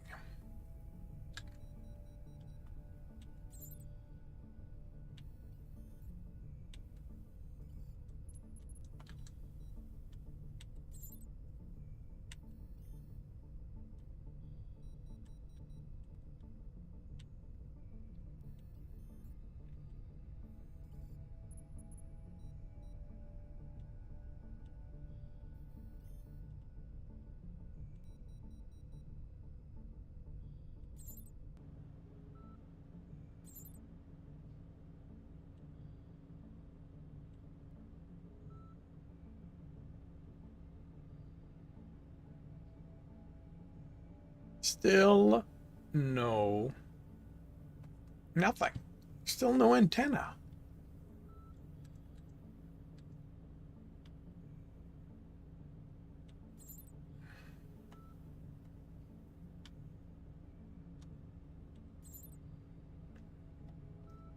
Mobile.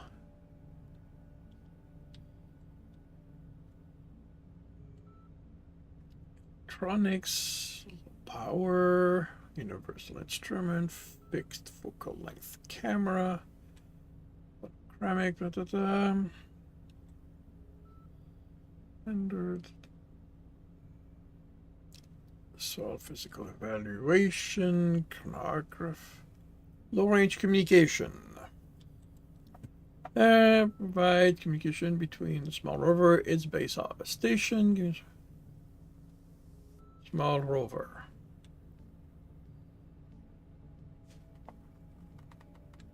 Ah.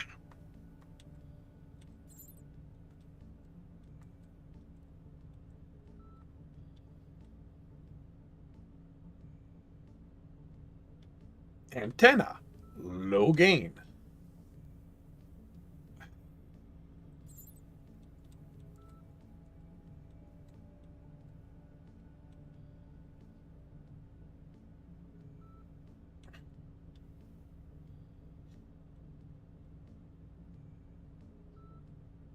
Okay, vehicle parts requiring.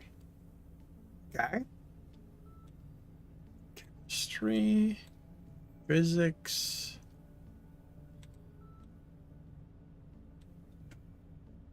Robotics and engineering. So that would be the physical stuff. Zero G probe.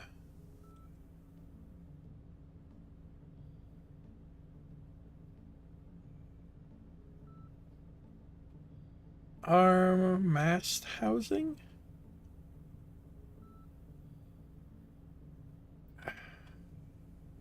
Generator housing. Yeah, I don't know. I have no. I literally do not understand at this point what the problem is.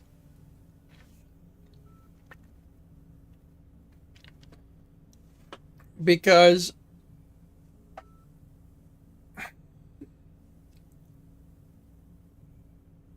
as far as I can tell, I have, again, like, I've researched everything you're connected to. No, I don't see anything called antenna.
Not seeing anything on the Steam discussion regarding that, so clearly the problem is with me.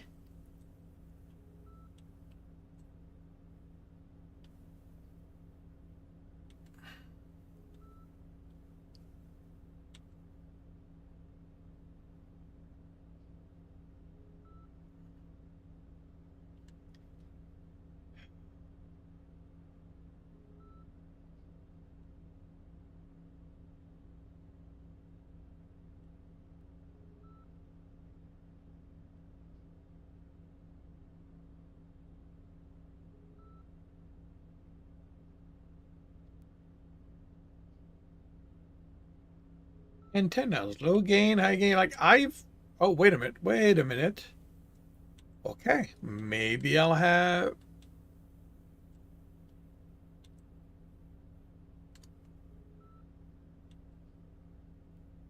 Oh, you have got to be careful. Okay, it was on part me not catching that, but still, like...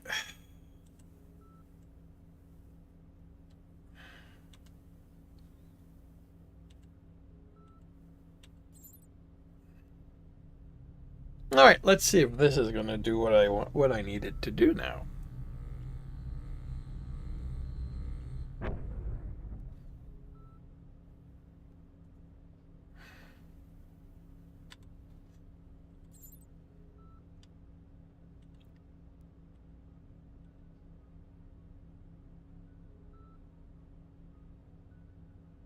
Okay, so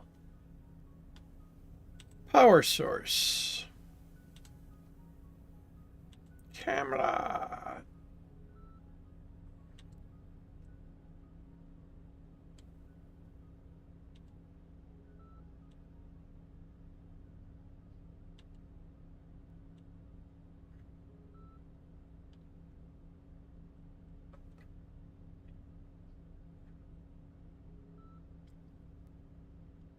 Ah, ba, ba, ba, ba, ba, ba.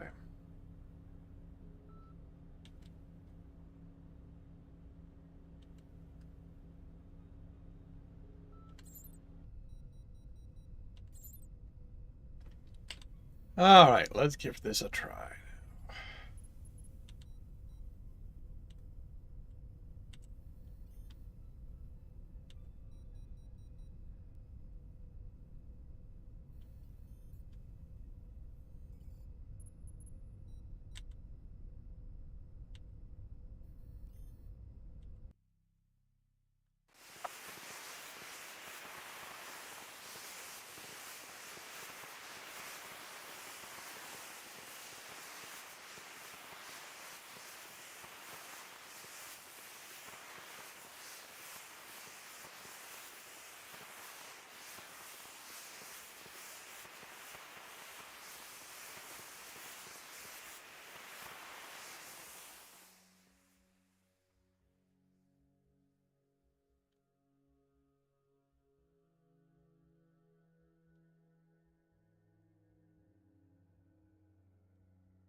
Oh, if that's gonna do anything for Deimos. Because they're not on Earth.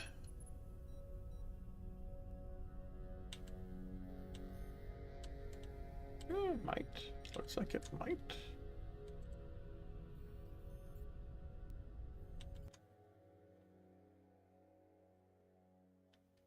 Okay.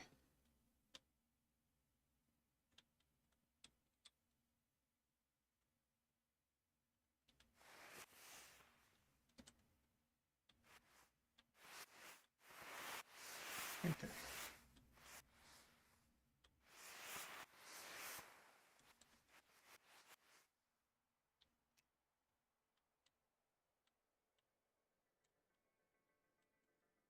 Now, I don't know how to get you down there, but that's probably very cool. Aircraft, spacecraft. Up, down, shift and control.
All right, so how do I get closer to the planet? Or the rock in this case. Move forward, yeah, WASD, that's what I tried. Move up, move down, pitch, yaw, roll.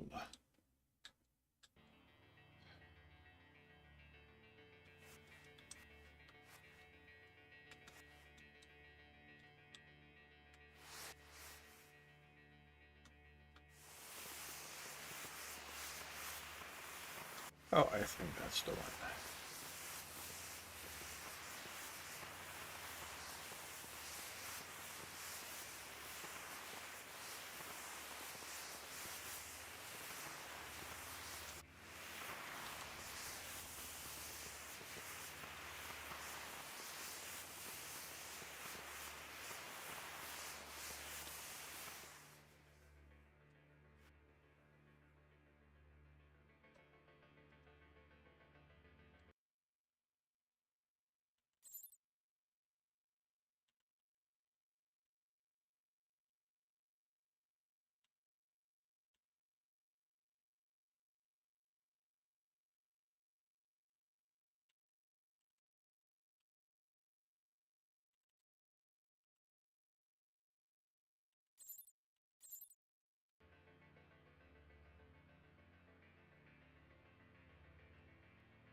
It would be interesting to see. Yeah. Ah.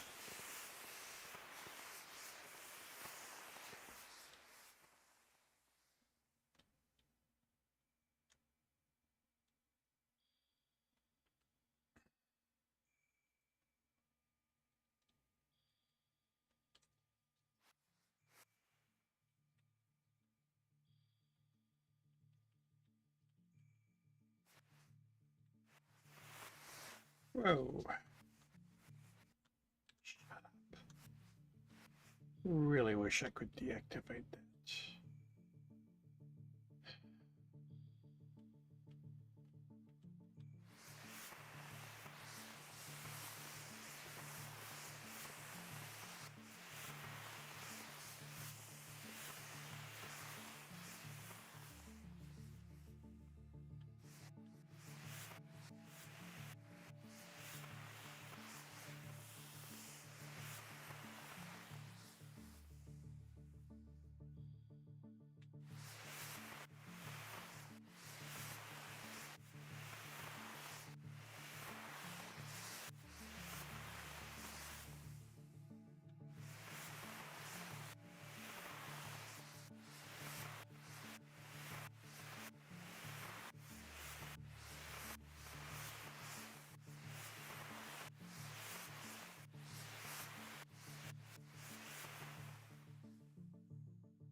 Explore complete.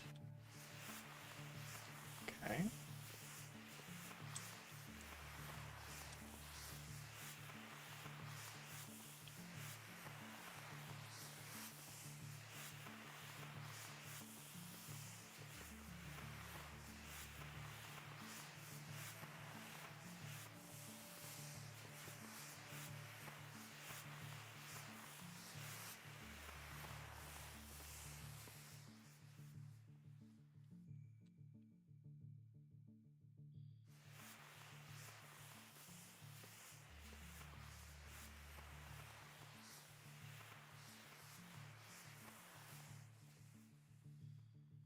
Okay.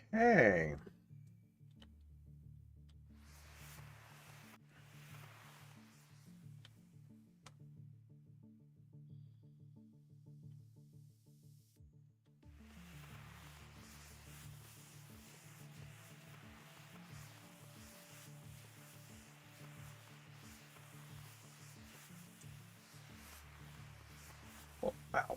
Whoa, whoa, whoa. Let's get back here. There's quite a few here that I can grab.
Wonder if that might not be night vision.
Optional. What are these options?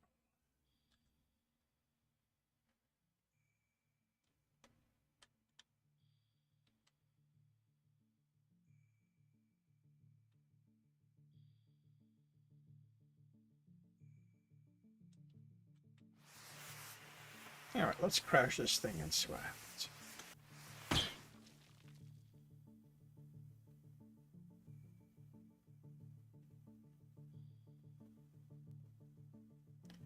Whee!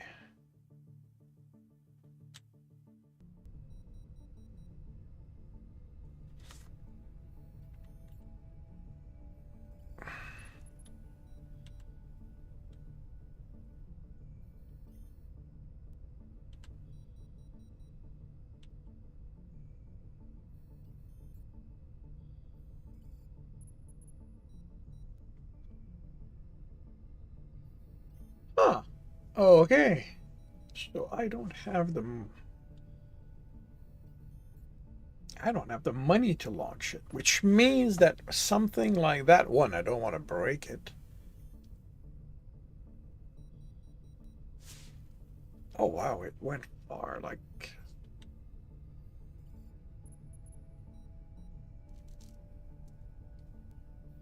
But I wanted to recoup its money. Okay. Okay. So,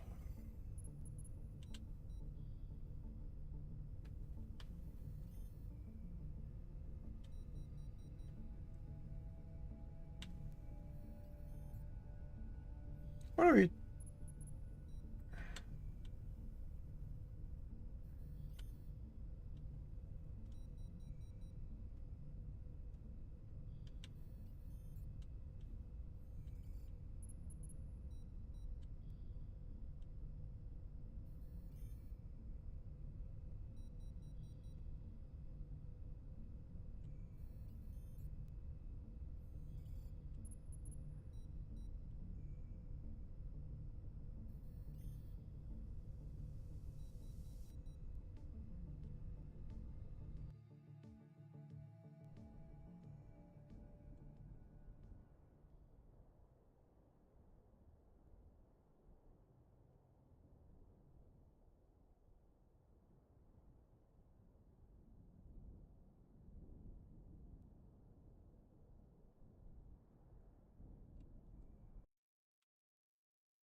I am amused at one little detail.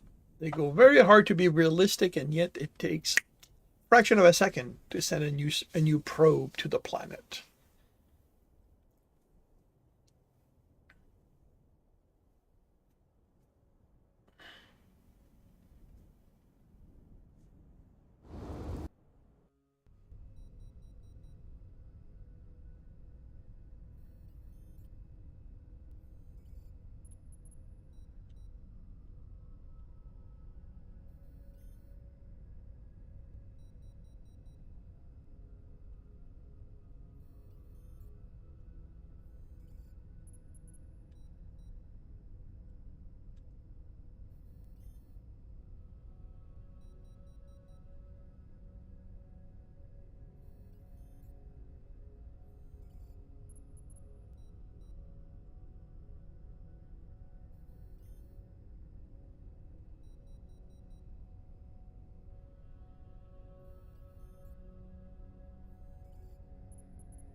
Do I have enough?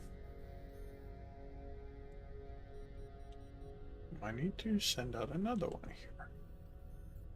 Oh, barely.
I'm supposed to have two cameras on this thing. I'm supposed to have one underneath. Oh, right. I did not put one in front.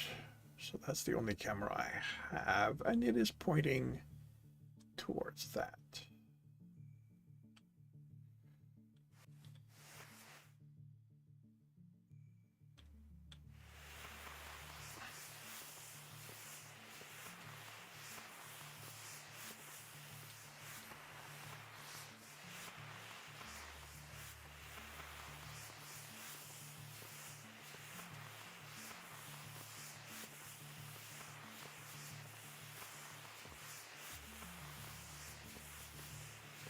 I'm guessing that the stuff in green is stuff on the ground.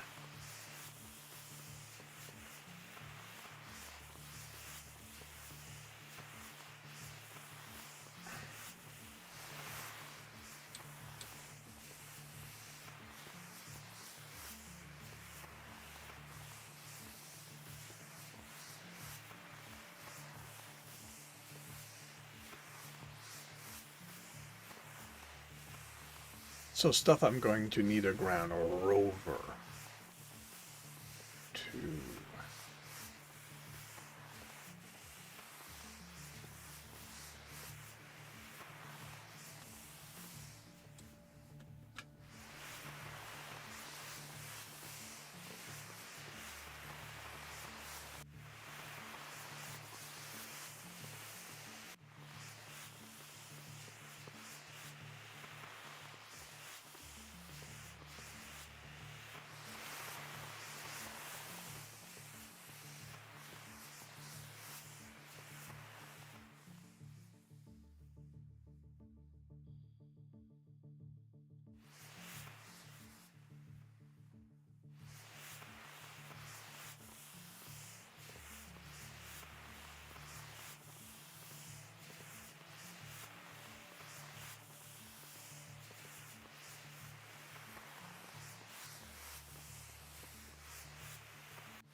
What we get here?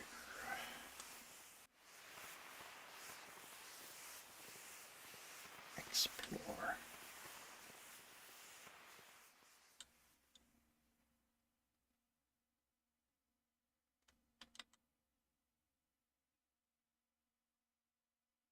You sure I'm there? Pretty sure that's the crashed one.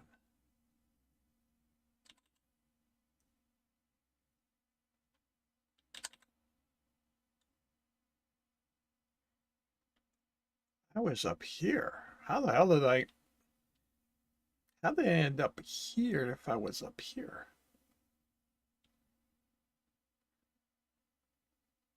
Oh, right. This thing's tumbling in microgravity. That's why. Huh.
Okay.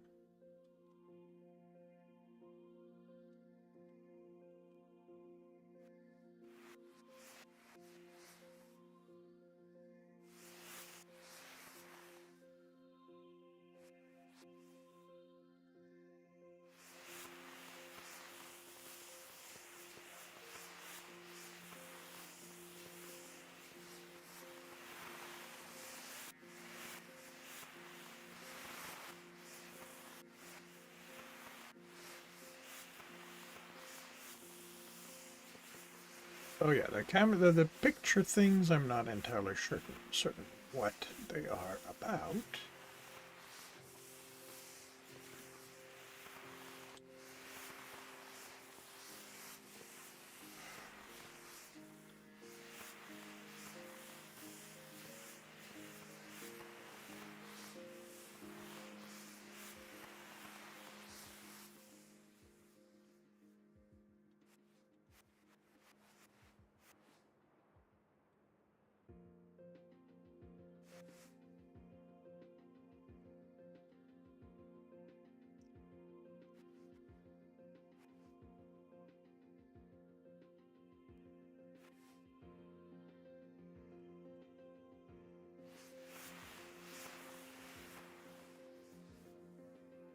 Yes.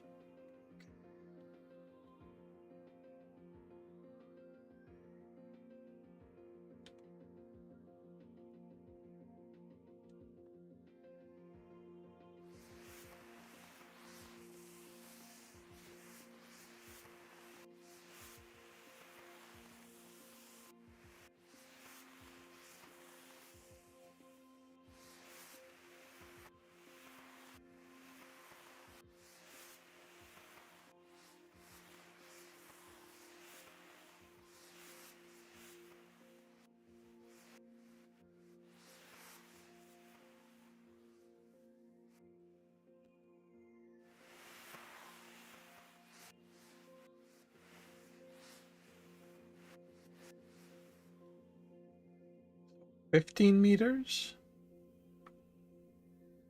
is what it feels like.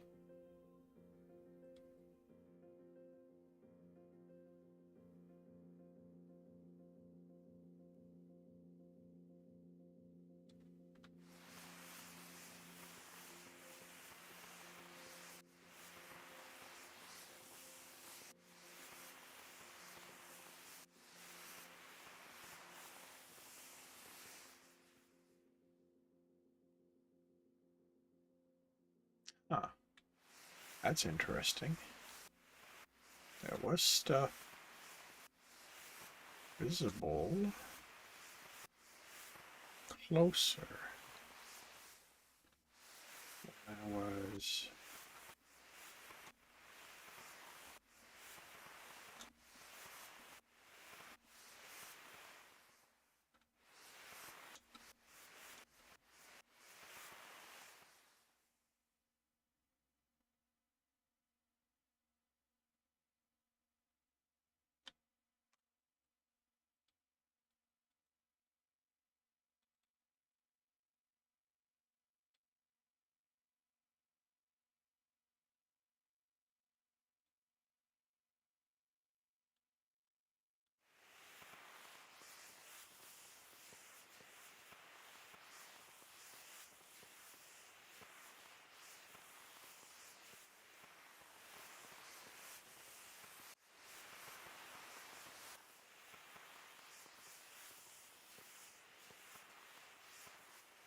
See, this is the thing. It's that some of them appear proximity.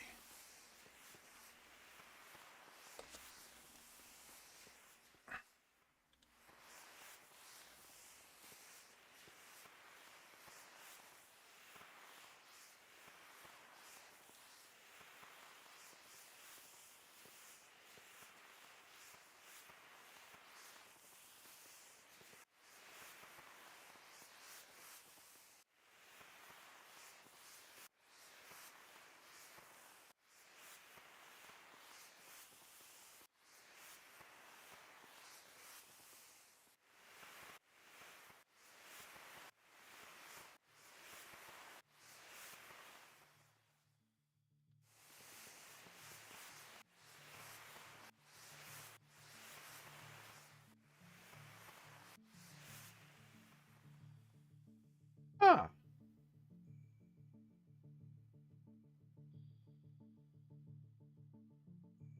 it vanished. Okay, that's interesting.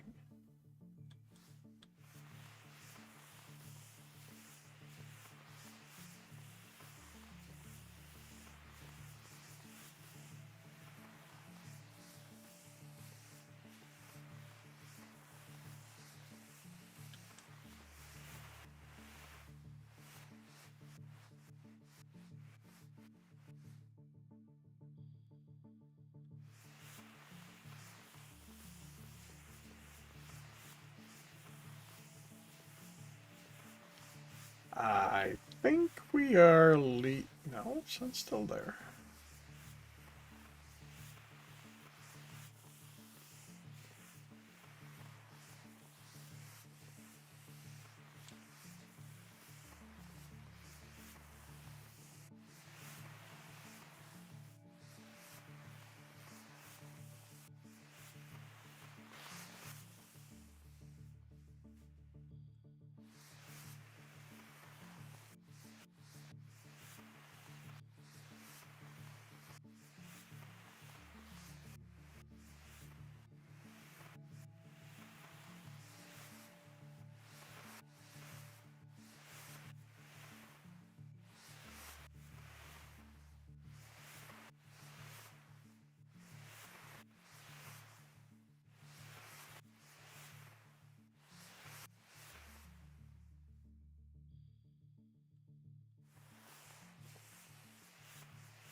is.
Okay, I have no idea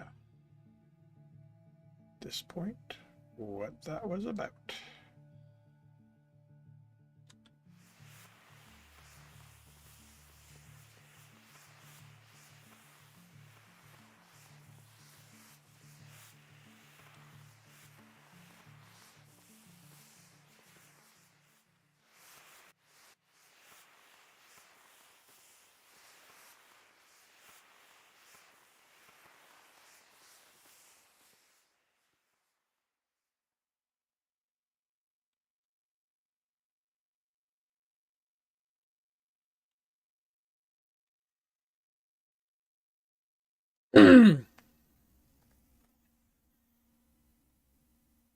So here, that is the goal, is to one ship explore as much of these as I can.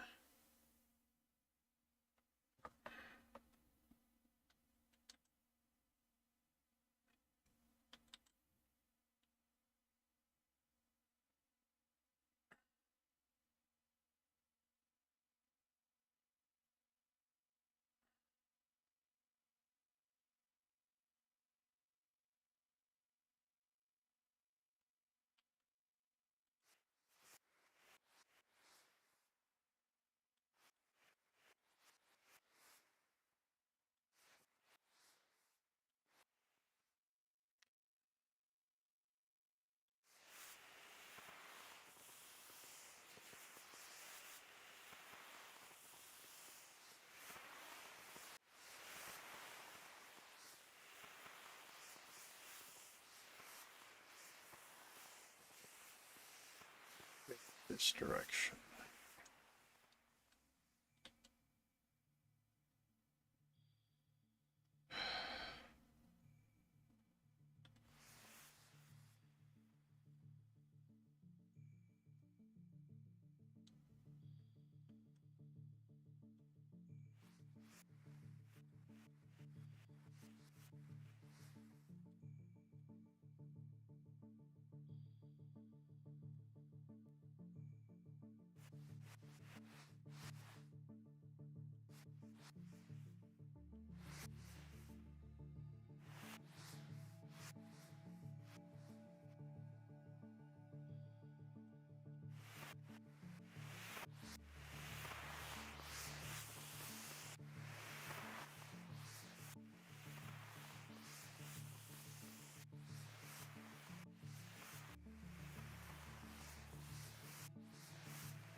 able to look at the pictures I took.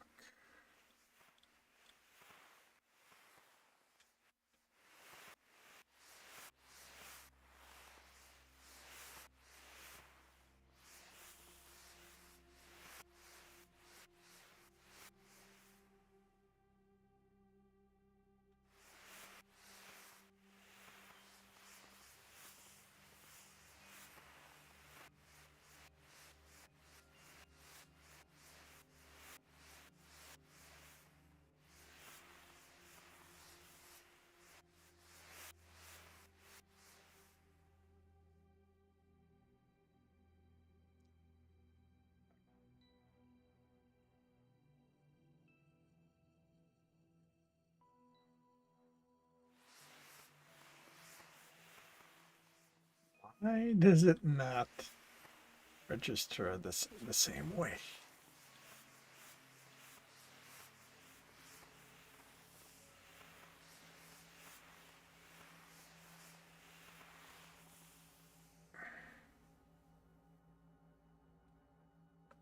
I wonder if I were to do this.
I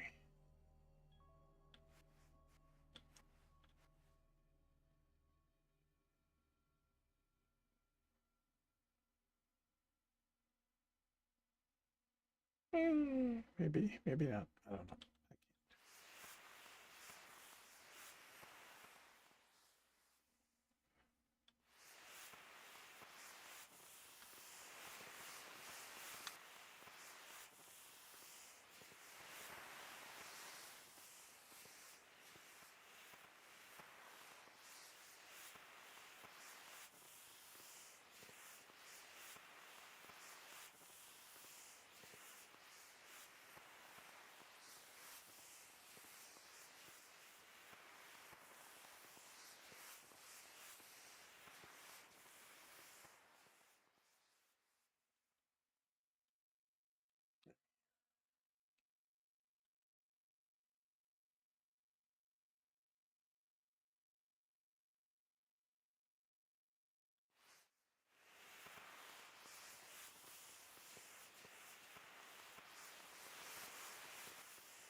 Okay, that was nice and quick.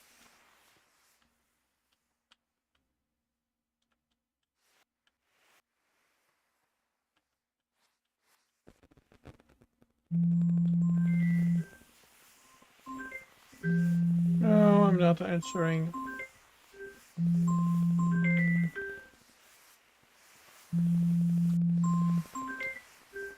Feel free to leave a message.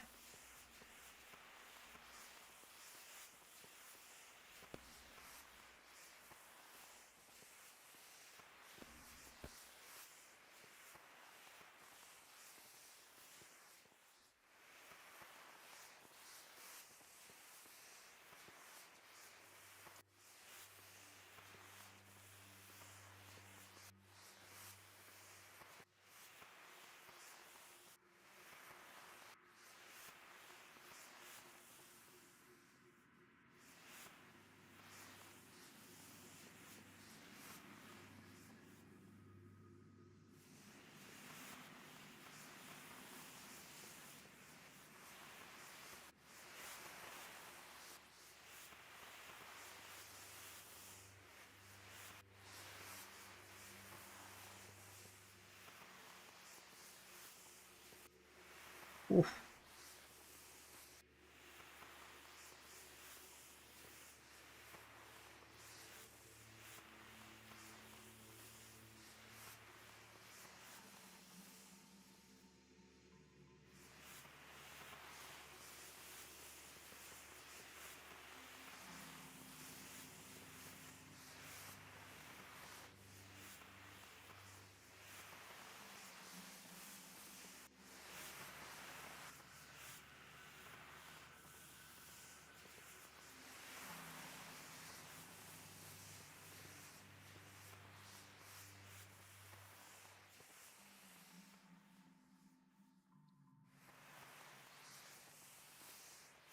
Explore Mars. I'm not on Mars, buddy.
The blues are the ones that bring in the money.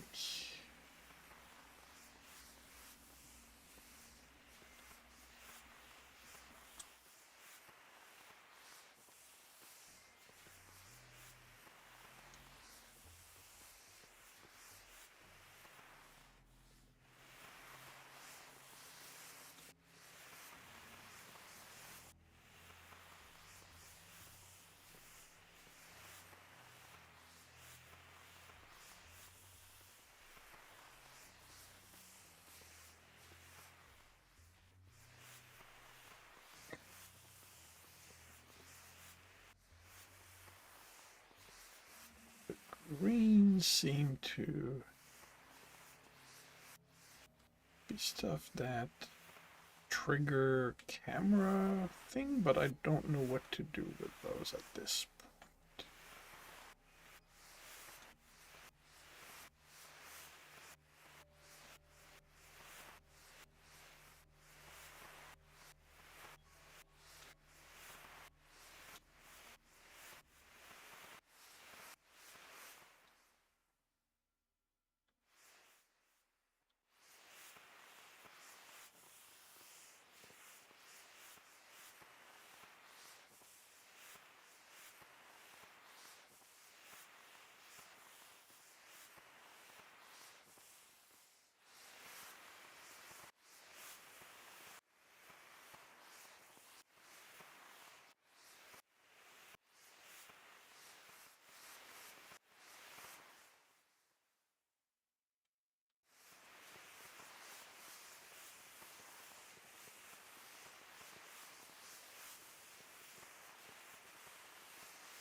Okay, that was interesting. Curious what that was about.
Well, if you're still there after I've...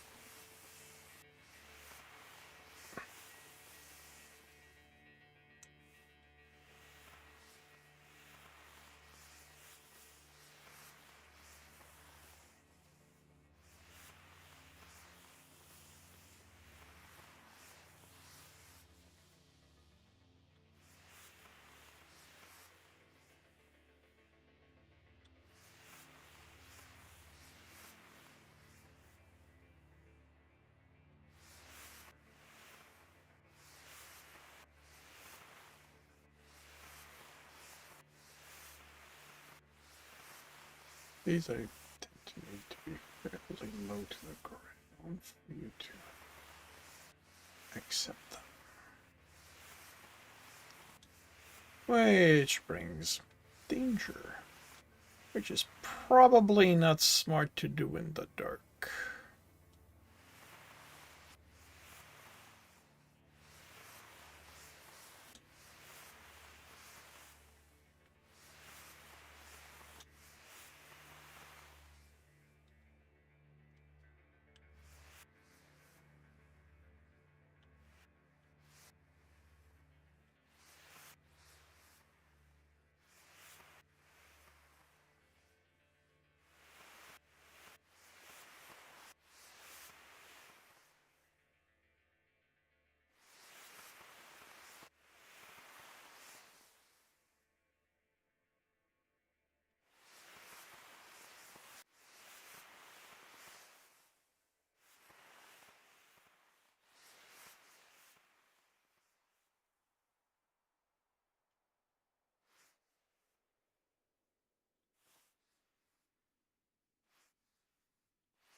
wonder if I can put light, if there's if I can research lights.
would really, really like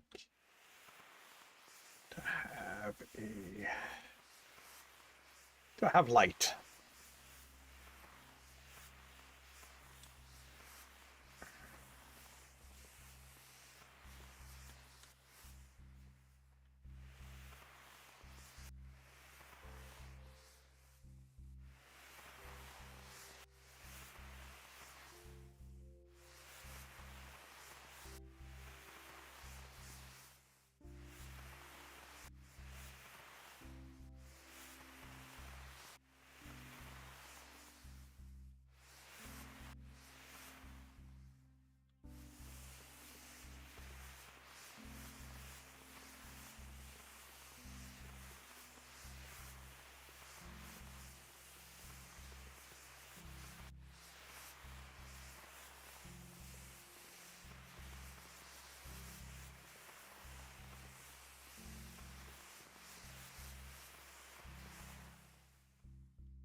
These guys are kind of clustered together.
These are in the bottom of a crater.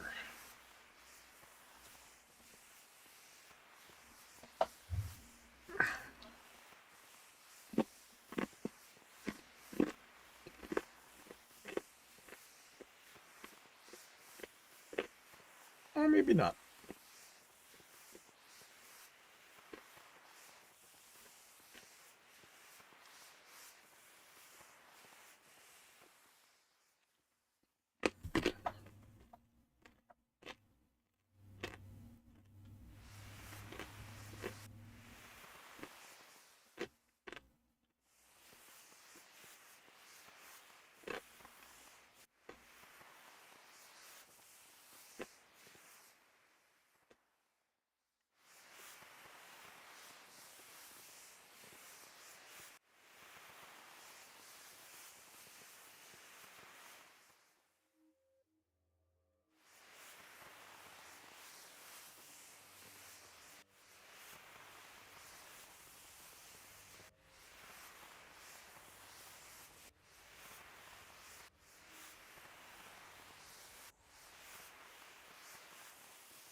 I'm gonna need daylight to do this, so I'm gonna call it here.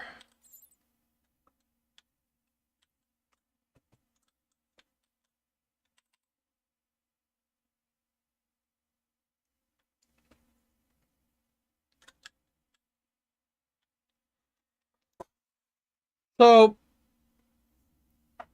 this was interesting. It, in a different way, it has a feel of Delta V in how grounded it tries to be, and how it leaves you to your own devices for a fair bit. Maybe if I'd done the tutorial on the robotics, it would have been easier, but I I, I kind of like that aspect. That I like hitting that wall of frustration because it tells me if I want to stick with the game. Like, I'm gonna get back to this at some point.